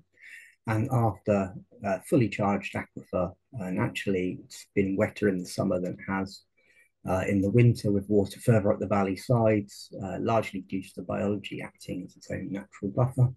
So as levels started to drop in the system when we hit drought, we had things like blanket weed and other plant matter then blocking the wood, which then raised water tables, buffering it. So almost like a positive feedback loop, which is rather lovely to see. And then we've got some nice results here, which are hydrological change. So it's a little bit complicated, but we have monitoring basically upstream of the site and on the site itself, and then just at the downstream end below the site. And what we're seeing here is the dark blue is the upstream monitoring, and we're seeing big spiky variations there in flow because the river has been heavily modified and very flashy and reactive. And then what we're seeing in the middle section, the red section, is the monitoring in the actual stage zero channel itself, and massively reduced in terms of reactiveness and spikiness. Ignore the black bit. It's basically looking at the left and right hand side of the channel. And then the lower blue line that you can see at the bottom, that's the water leaving the channel. So yeah, whilst it's not as attenuated as when it's being spread across the actual big wide floodplain and all the wood and the biology there, it's still much less than the water entering the site. So it's giving us a natural flood management or reduction in how rapid and reactive and flashy the river is. And this is really important because these rivers, they should be groundwater fed, they should be limestone. They were in the past, and they are remarkably flashy. It's sort of within half a day's of rain, you've got 1.5 meter flow wave going down the river. So it's not at all like a groundwater system where it would take months for recharge for that to suddenly rise. Here are some older examples, and these are really interesting. So again, going back to that name thing. So before stage 0 was a concept, we were doing drainage reversal, re-wetting. So obviously in our area, it's massively drained. So this seemed the logical thing to do. And these are some examples of sort of tributaries of the River Wyvern that were carried out about 12 years ago. And they're basically sort of fenlandy, sort of fenny sites. They're being re-wet, and they're little tributaries that come off the Wyvern. And effectively, what you're seeing here is the change over time to this fantastic wet landscape. And you can see some of the barriers on the right-hand side, sort of simple things like coir rolls that have been donated, wood structures, wherever they can really, to do a low-tech approach without bringing machines in. But it does create challenges because what this partner sites run by the Wildlife Trust has created is this fantastic, amazingly wet and floristically rich wet meadow system. However, it's got to the point it's so wet now that they're struggling then to do the hay cut. So we'll see it transition probably into a fen system. And that is natural processes after all, but then it brings a challenge with it that in such a nature depleted landscape where we have so few of these floristically rich meadows, do we want to be losing them? So it's an interesting conundrum of how wet do you want your valley floor to be, and worth sort of that discussion. And then this is another site, again, Wildlife Trust, different site, and we're looking at a more sandbed landscape this time, coming off windblown sands and old heathland, and effectively drained for attempting to get forestry harvesting out of it. And again, real simple, just adding the wood back into the system, just raising those water levels, trapping the fine sediment. And here we have, 12 years down the line, what's a beautiful wet woodland that's starting to form. And the birches, which are initial colonizing trees, are starting to die off, leaving sort of glades opening and marsh and meres and swamps forming. And you've got willows coming in over time as well. So again, a really nice example of just the low-tech approach. And then this is us being the beavers. So we have got beavers back in Lincolnshire, but they are in pen locations. We have a lot of drainage boards and flood engineers that would worry about our fenland systems and what beavers could do. So we haven't quite as yet got them naturalised, but I'm sure they'll come in time. But for the meantime, we can emulate their natural processes and basically copy what they do. So this is a slight upland site in the Wolds. Vaguely reminds me of being in the Lake District almost, if I squint and rub my eyes hard enough. But it's very different. We haven't got gravel. What we have is clay capping it. And farmers are very traditional, so they've dug great big drainage ditches through the valley bottom, but they've also dug drainage grips at the valley side. And we filled the grips in, and we have put beaver dams in as part of our works. And what you can see from, if you're looking at the two images using the tree as a guide marker, you can see that change over time. So we're starting to see in those yellow circles more lusher vegetation coming in. We're starting to see juncus, which is soft rush, a good wetland plant indicator coming in. And we're starting to see the river lift itself up. The water surface is much closer to the floodplain. And it's starting to move and laterally work itself. But I wouldn't say this is stage 0 yet. This is working towards stage 0. This isn't a full valley floor re-wet.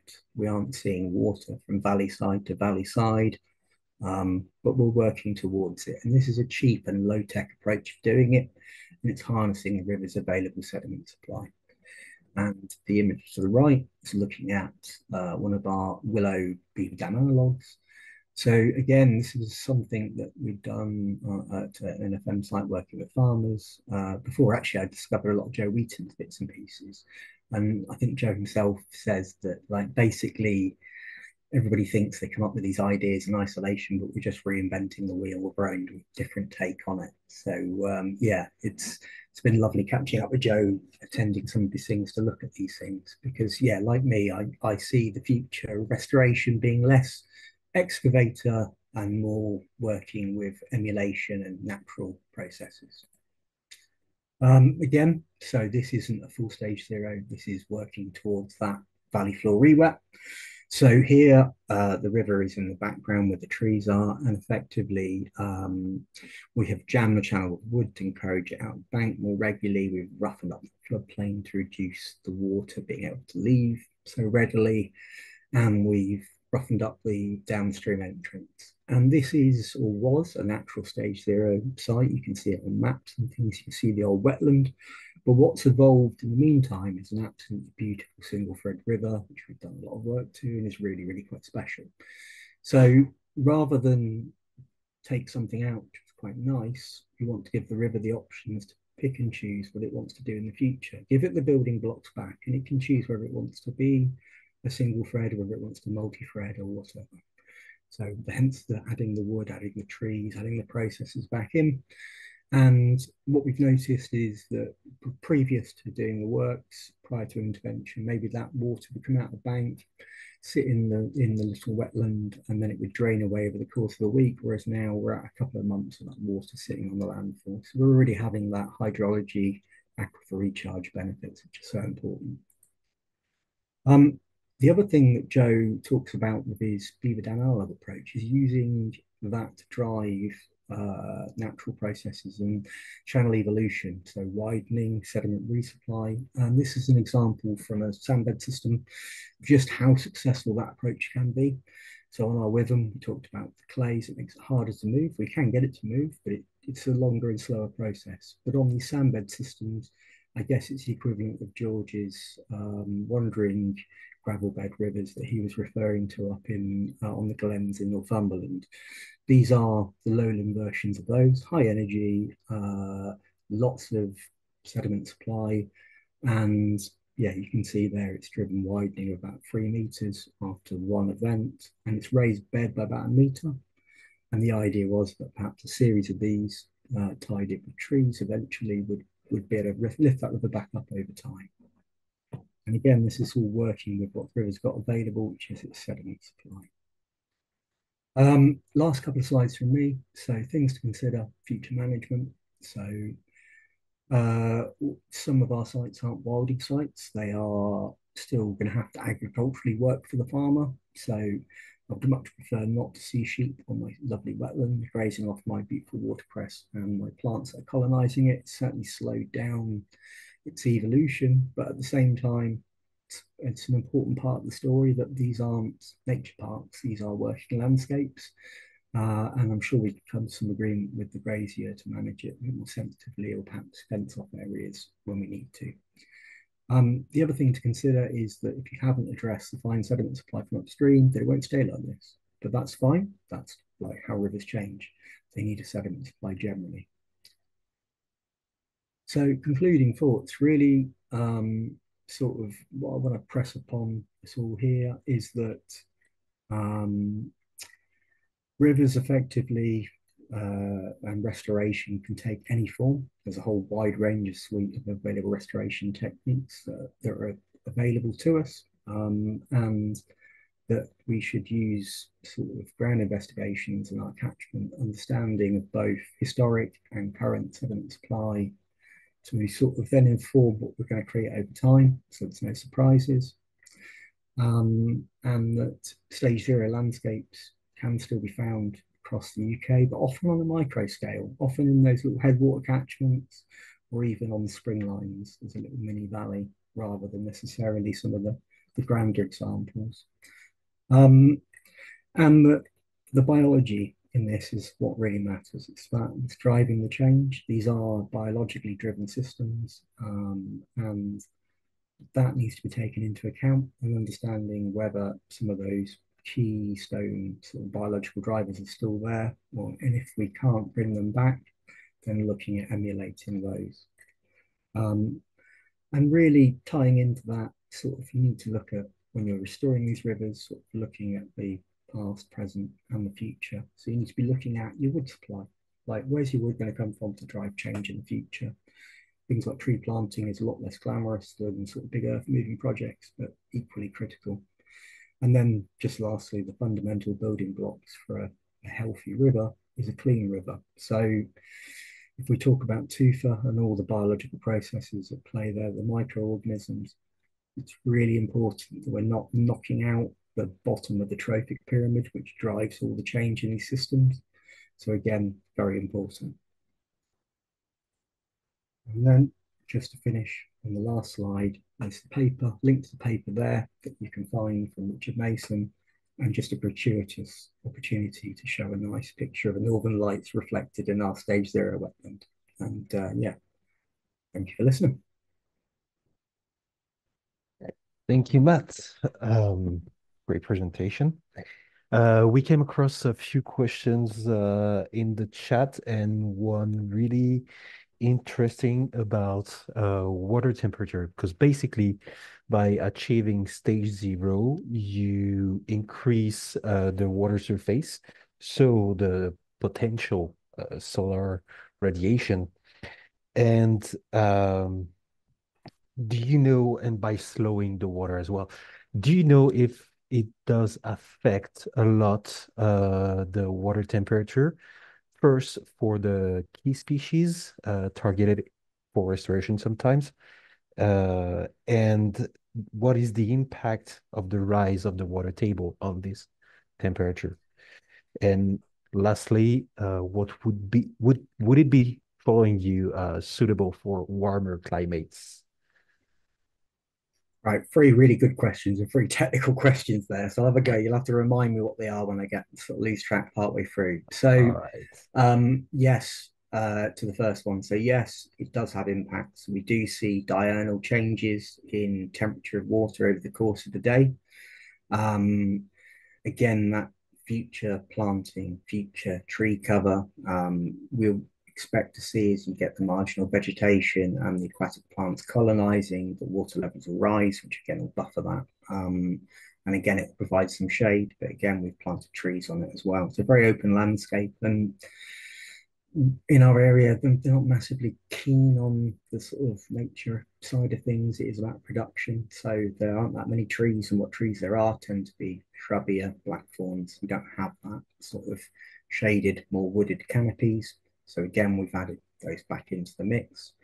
And in response to what happens to the life and everything else that lives within it, it's really interesting. So effectively, life within the channel sort of migrates in and out during the time of the day.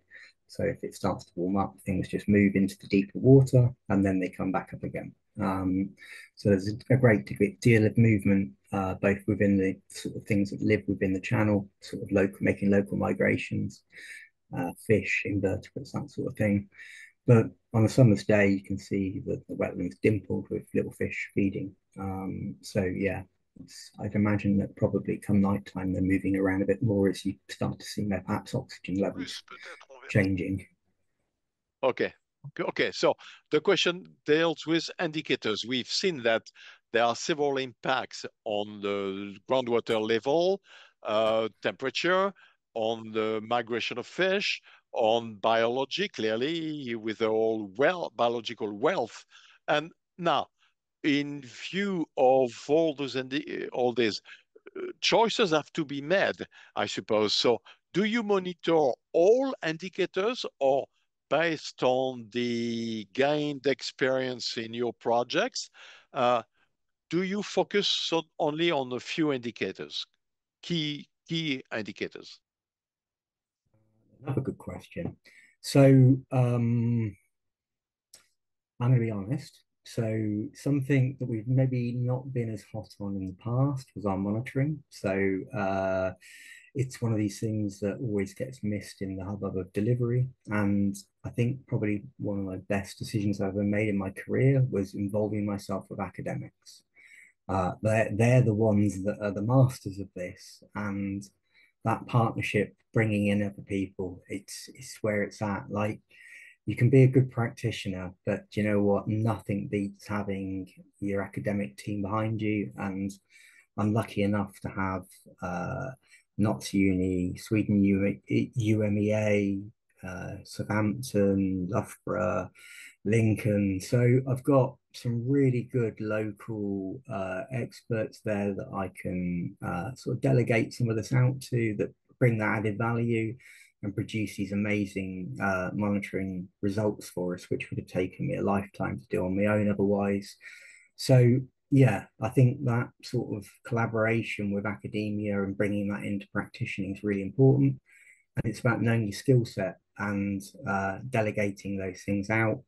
And things like drone surveys are a sort of a lower tech, lower interventional approach. But because this was a novel technique and it was being sort of introduced from the States effectively, I know Colin had done one up on the Bernard Mossop prior to this, but prior to that, this was really the first one, and Holnacott was just after. So I was very keen to make sure that we made the most of this, that we could compare the two sites. I wanted to sort of, they're two different landscapes. I wanted our evidence we were gathering to sort of, yeah, be useful for Holnacott and vice versa, and allow people to study that over time.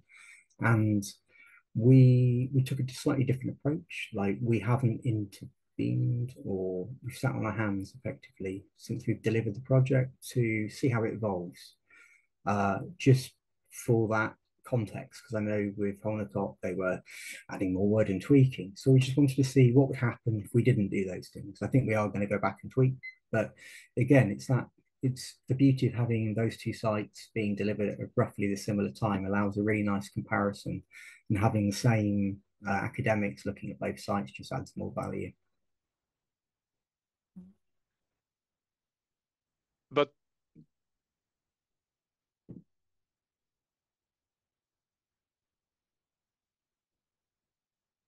let's move on to the general discussion. We'll have several questions for several speakers now, and if Colin Thorne wants to take the floor, of course, he's most welcome. I wanted to ask you first question to, I mean, we've seen that one of the main concerns expressed through the various techniques is that of having the lowest possible carbon impact, allowing nature to choose its own pathway. It's sort of a passive restoration. And I'd like to have your views on this aspect of carbon intensity. Why would how do you choose to use mechanical engines to, like your machines to do fill and cuts, and rather not cut and fill, rather leaving a former bed or open? And why do you fill it in some places? So I'd like to know why you made some choice. Who would like to answer that first? How did you make the choice in terms of carbon footprint for the project?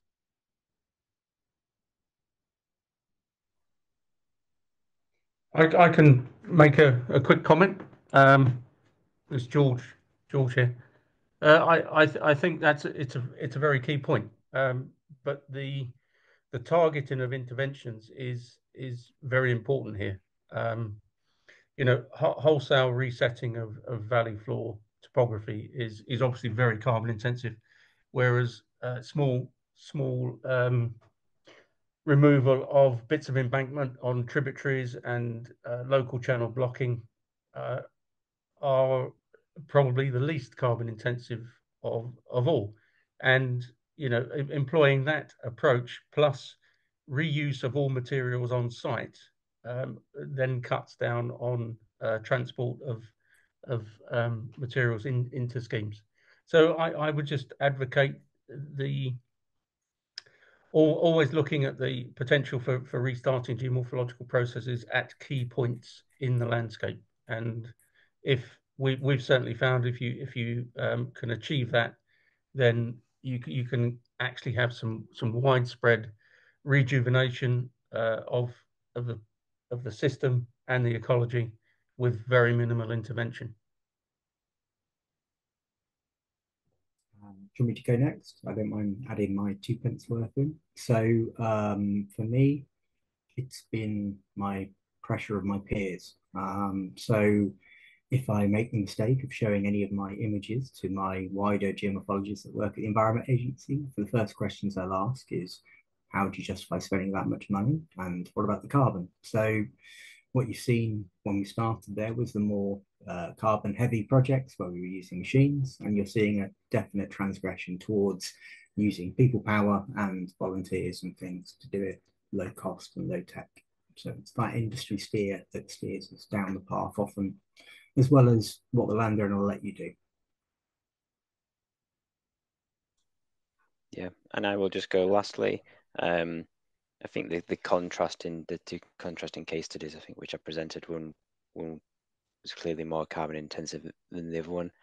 I think that the starting point would be always to try to aim to deliver something with less carbon pressures, and also working with your geomorphological processes as well. But ultimately, there is a degree of client steer, client push to what design they want to achieve as well. Could I just one more point on that? I think it's really important to also consider the impacts of the work, and rejuvenation of valley floor wetland areas has been shown by numerous scientific studies now to be one of the key approaches to capture carbon. You know, the sequestration rates on those systems is far better than forestry, and they work straight away. We don't need to wait 20 years for the things to grow. So it's an argument that needs to be pushed much more strongly, I think, in terms of a driver for this work into the future. That's an important point, George, and certainly for the ALA scheme, I don't have the figures to hand, but there was an element of work which was done to look at that longer term carbon storage and what the benefits would be. And so do you think you will have the same impact with really heavy interventionism like in the US? They made really heavy machinery all along like long stretches of river. Do you think they will have as well this return?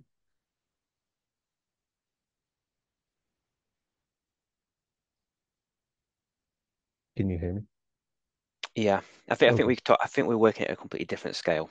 Yeah. I would say in the UK to what we see in the US in terms of the scale of the machinery and the intensity of the way construction works are carried out. Well, I would say, I don't know about the scale of some of those US projects. Maybe Colin could comment, but when we can say that we're completely wetting up floodplains of the order of 3-4 kilometers or so, that's significant, And if we're starting to do it on that scale across the country, then it's going to make a difference. There's no doubt about it. Yeah. my sort of 2 pence worth on this is that often our rivers have high sediment loads. So you can work with that, you can harness that sediment load. So in George's examples is gravel coming down. So we can work with that to harvest that gravel, but we can drive process in the upper catchment to give us gravel supply. And then in my sort of, and Matt's is actually a very good example of that, where the gravel's naturally moved through and is moved on to the floodplain and is being reworked by the river. And then mine is the clays and sands. It's an anthropogenic supply, but it's a supply. And there comes a point where perhaps going back is maybe not achievable. Going back to a limestone river when it's got 3 meters of sandy clay sitting over the top of it, it's not as achievable. And it may be that we're restoring forward, not backwards.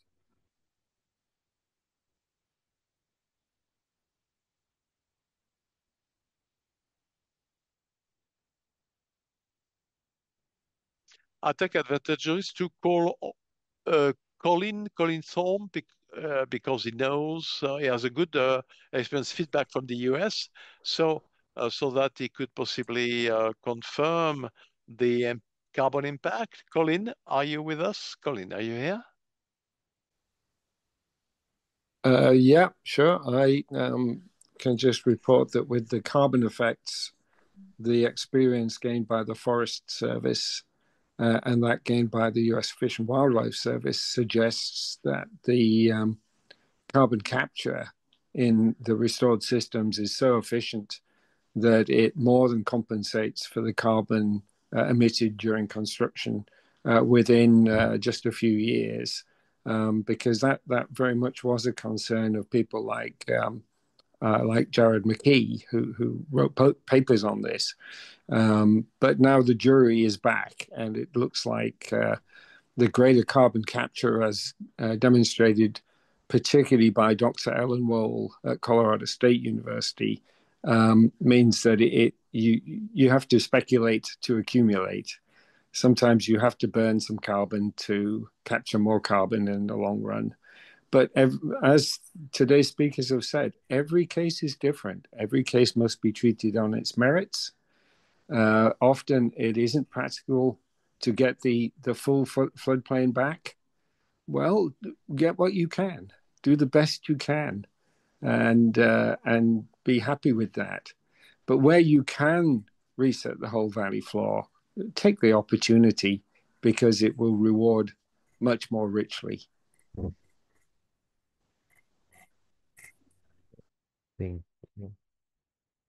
In addition, I have a question, another question, which is the impact on the groundwater tables, which rise, and especially the surface wind temperature and fish migration.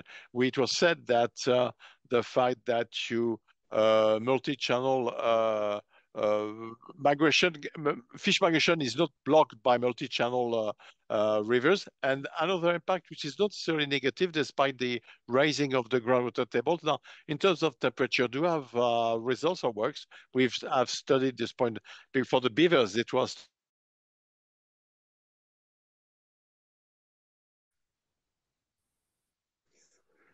for the monitoring of temperature is underway for the. I don't have any figures to hand though, but that data is being collected and monitored, along with the groundwater levels as well. So we would hope there'll be some papers coming soon to demonstrate what the benefits are for that. Yeah, the same for me as well. The data is out there and it's being looked at, but yeah, I haven't got that to hand.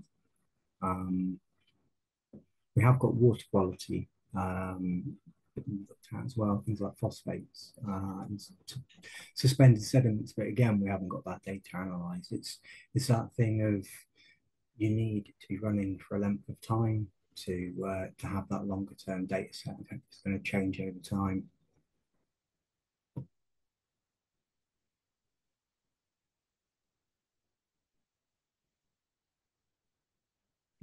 Colin, any contribution in that domain?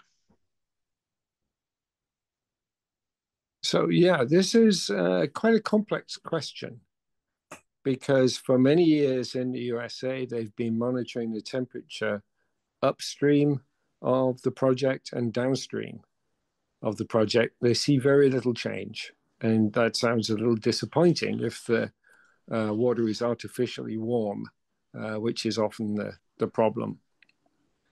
But if you monitor temperature within the project reach, you discover very high diversity. So in some floodplain ponds, they're unshaded, the sunlight penetration is very strong, the water is very warm. That's bad for cold water fishes, but it produces a primary productivity hotspot where the microorganisms are extremely successful, the nutrient cycling happens very quickly, and they are food factories right at the bottom of the food chain. So having some hot ponds is a good thing.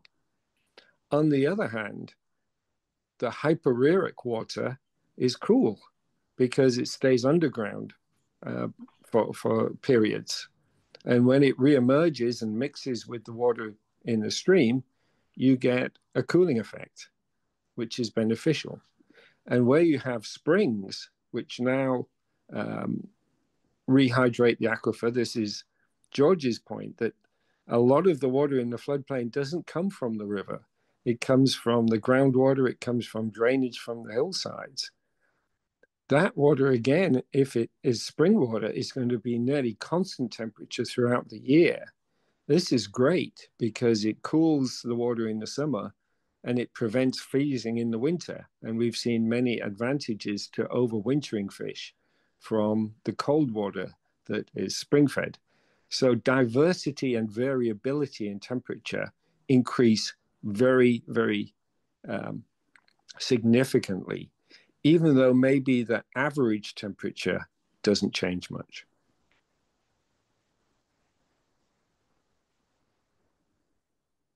All right, thank you.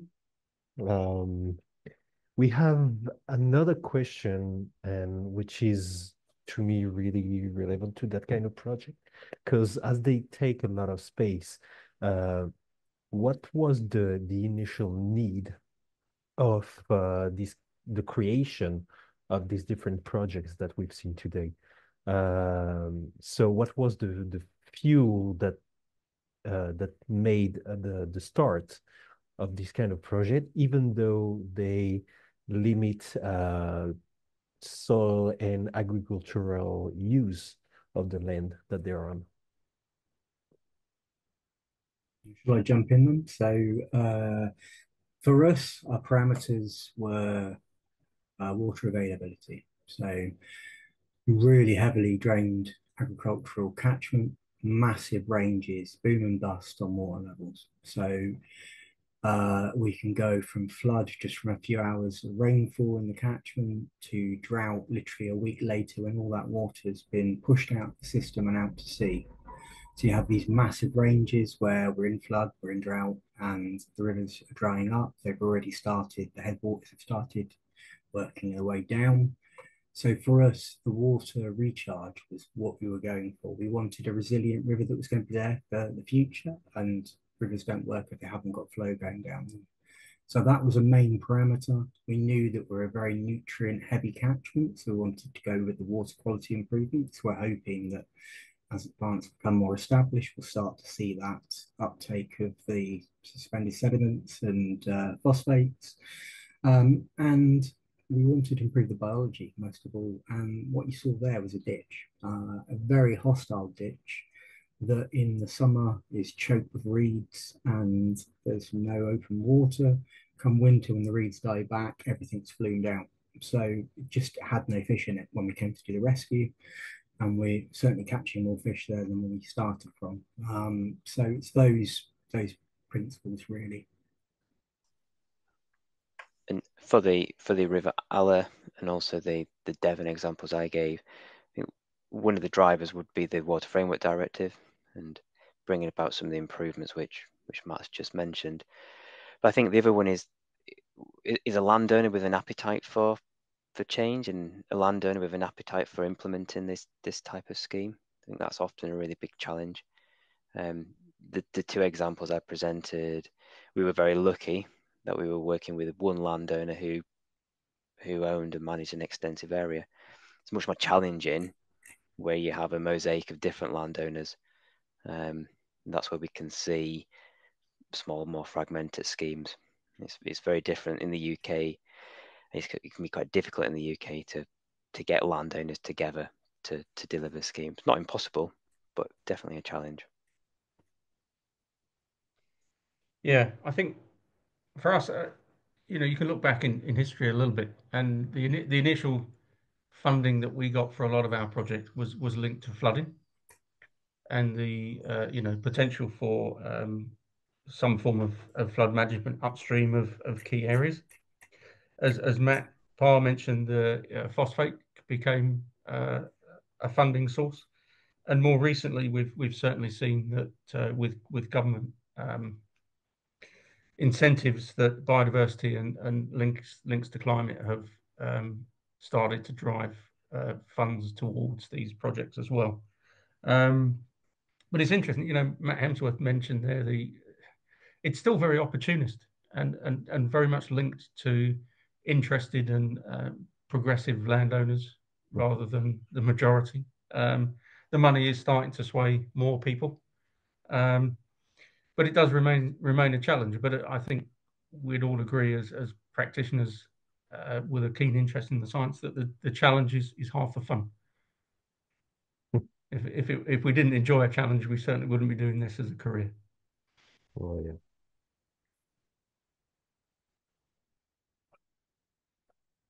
We'll end with a flush question. You'll have 1 minute each. The answer is not easy, but nevertheless, are there any minimum scale or minimum slope or minimum length of river for this to work? Or can the method can be used at any scale, any slope, any river flow? Ask a beaver. You going, Matt, or me? That was me done in Shall a I? minute. Ask a beaver. Oscar Beaver. Yeah. Well, I certainly think it can be done at any scale, on any system, regardless. You just got to do the right thing in the right place, and every little bit counts. Yeah, I agree with George. I think then I just add to that. As we just discussed, I think today there's lots of different approaches. We don't just have one approach to this type of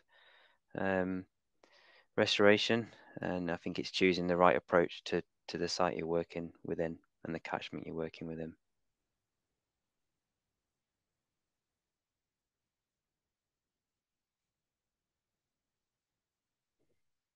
Sorry, I'd like to do a little zoom on the availability for material. I'll share the screen. There is a website. Can you see the website? Yes, okay. Yes, can you see it? Okay, good. Yeah. There is a website which gives the elements available on this stage zero notion or concept, which is an initial website and which includes a map of the zones of work. We see in Europe, we got a couple of examples, but not many. And therefore, behind this database and these elements available on the stage zero concept, you see other elements associated with the techniques, the low-tech systems, including a site, but the Utah State University, which talks about the stage zero concept and the techniques to restore the divagation stage, be it floodplain or sometimes just in the minor riverbed. And last element, the English British site on the River Restoration Center, which also has documentary results. I would like to conclude simply by thanking all the speakers and the interpreter who's okay. And I would like to thank H2O Lyon, who will have the closing word. Maybe one word from each of the speakers. Maybe one quick conclusion word. In your opinion, gentlemen, what is your hope or your viewpoint about the development of this technique in the UK and elsewhere in the world? Well, flash answer. Wetter is better. Yeah, give more space to the rivers to adapt and change. Yeah, completely. Process-based restoration approach, and we'll achieve this. Absolutely.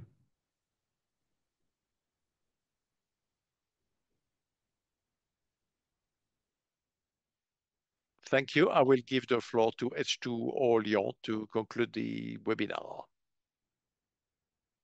Thank you, Antoine. Thank you, Arnaud. Thank you, Matt, George, Matthew, and Colin for this brilliant presentation. It was a rich presentation. Thank you for all those who stayed till the end. And we always try to provide knowledge, information on all the techniques, deadwood, then the stage zero today. We also did a series on beavers. So next fall, we'll come up with new proposals other webinars we organize with Antoine. Thank you.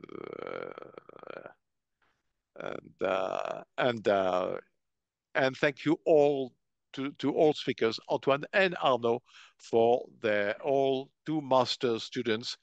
And Arnaud was still a master student and has great job. Thank you all. Thank you. Thank you. Bye-bye to all. Thank you. Thank you. Bye. Thanks. Bye, Bye-bye. everyone. Thank you for the interventions.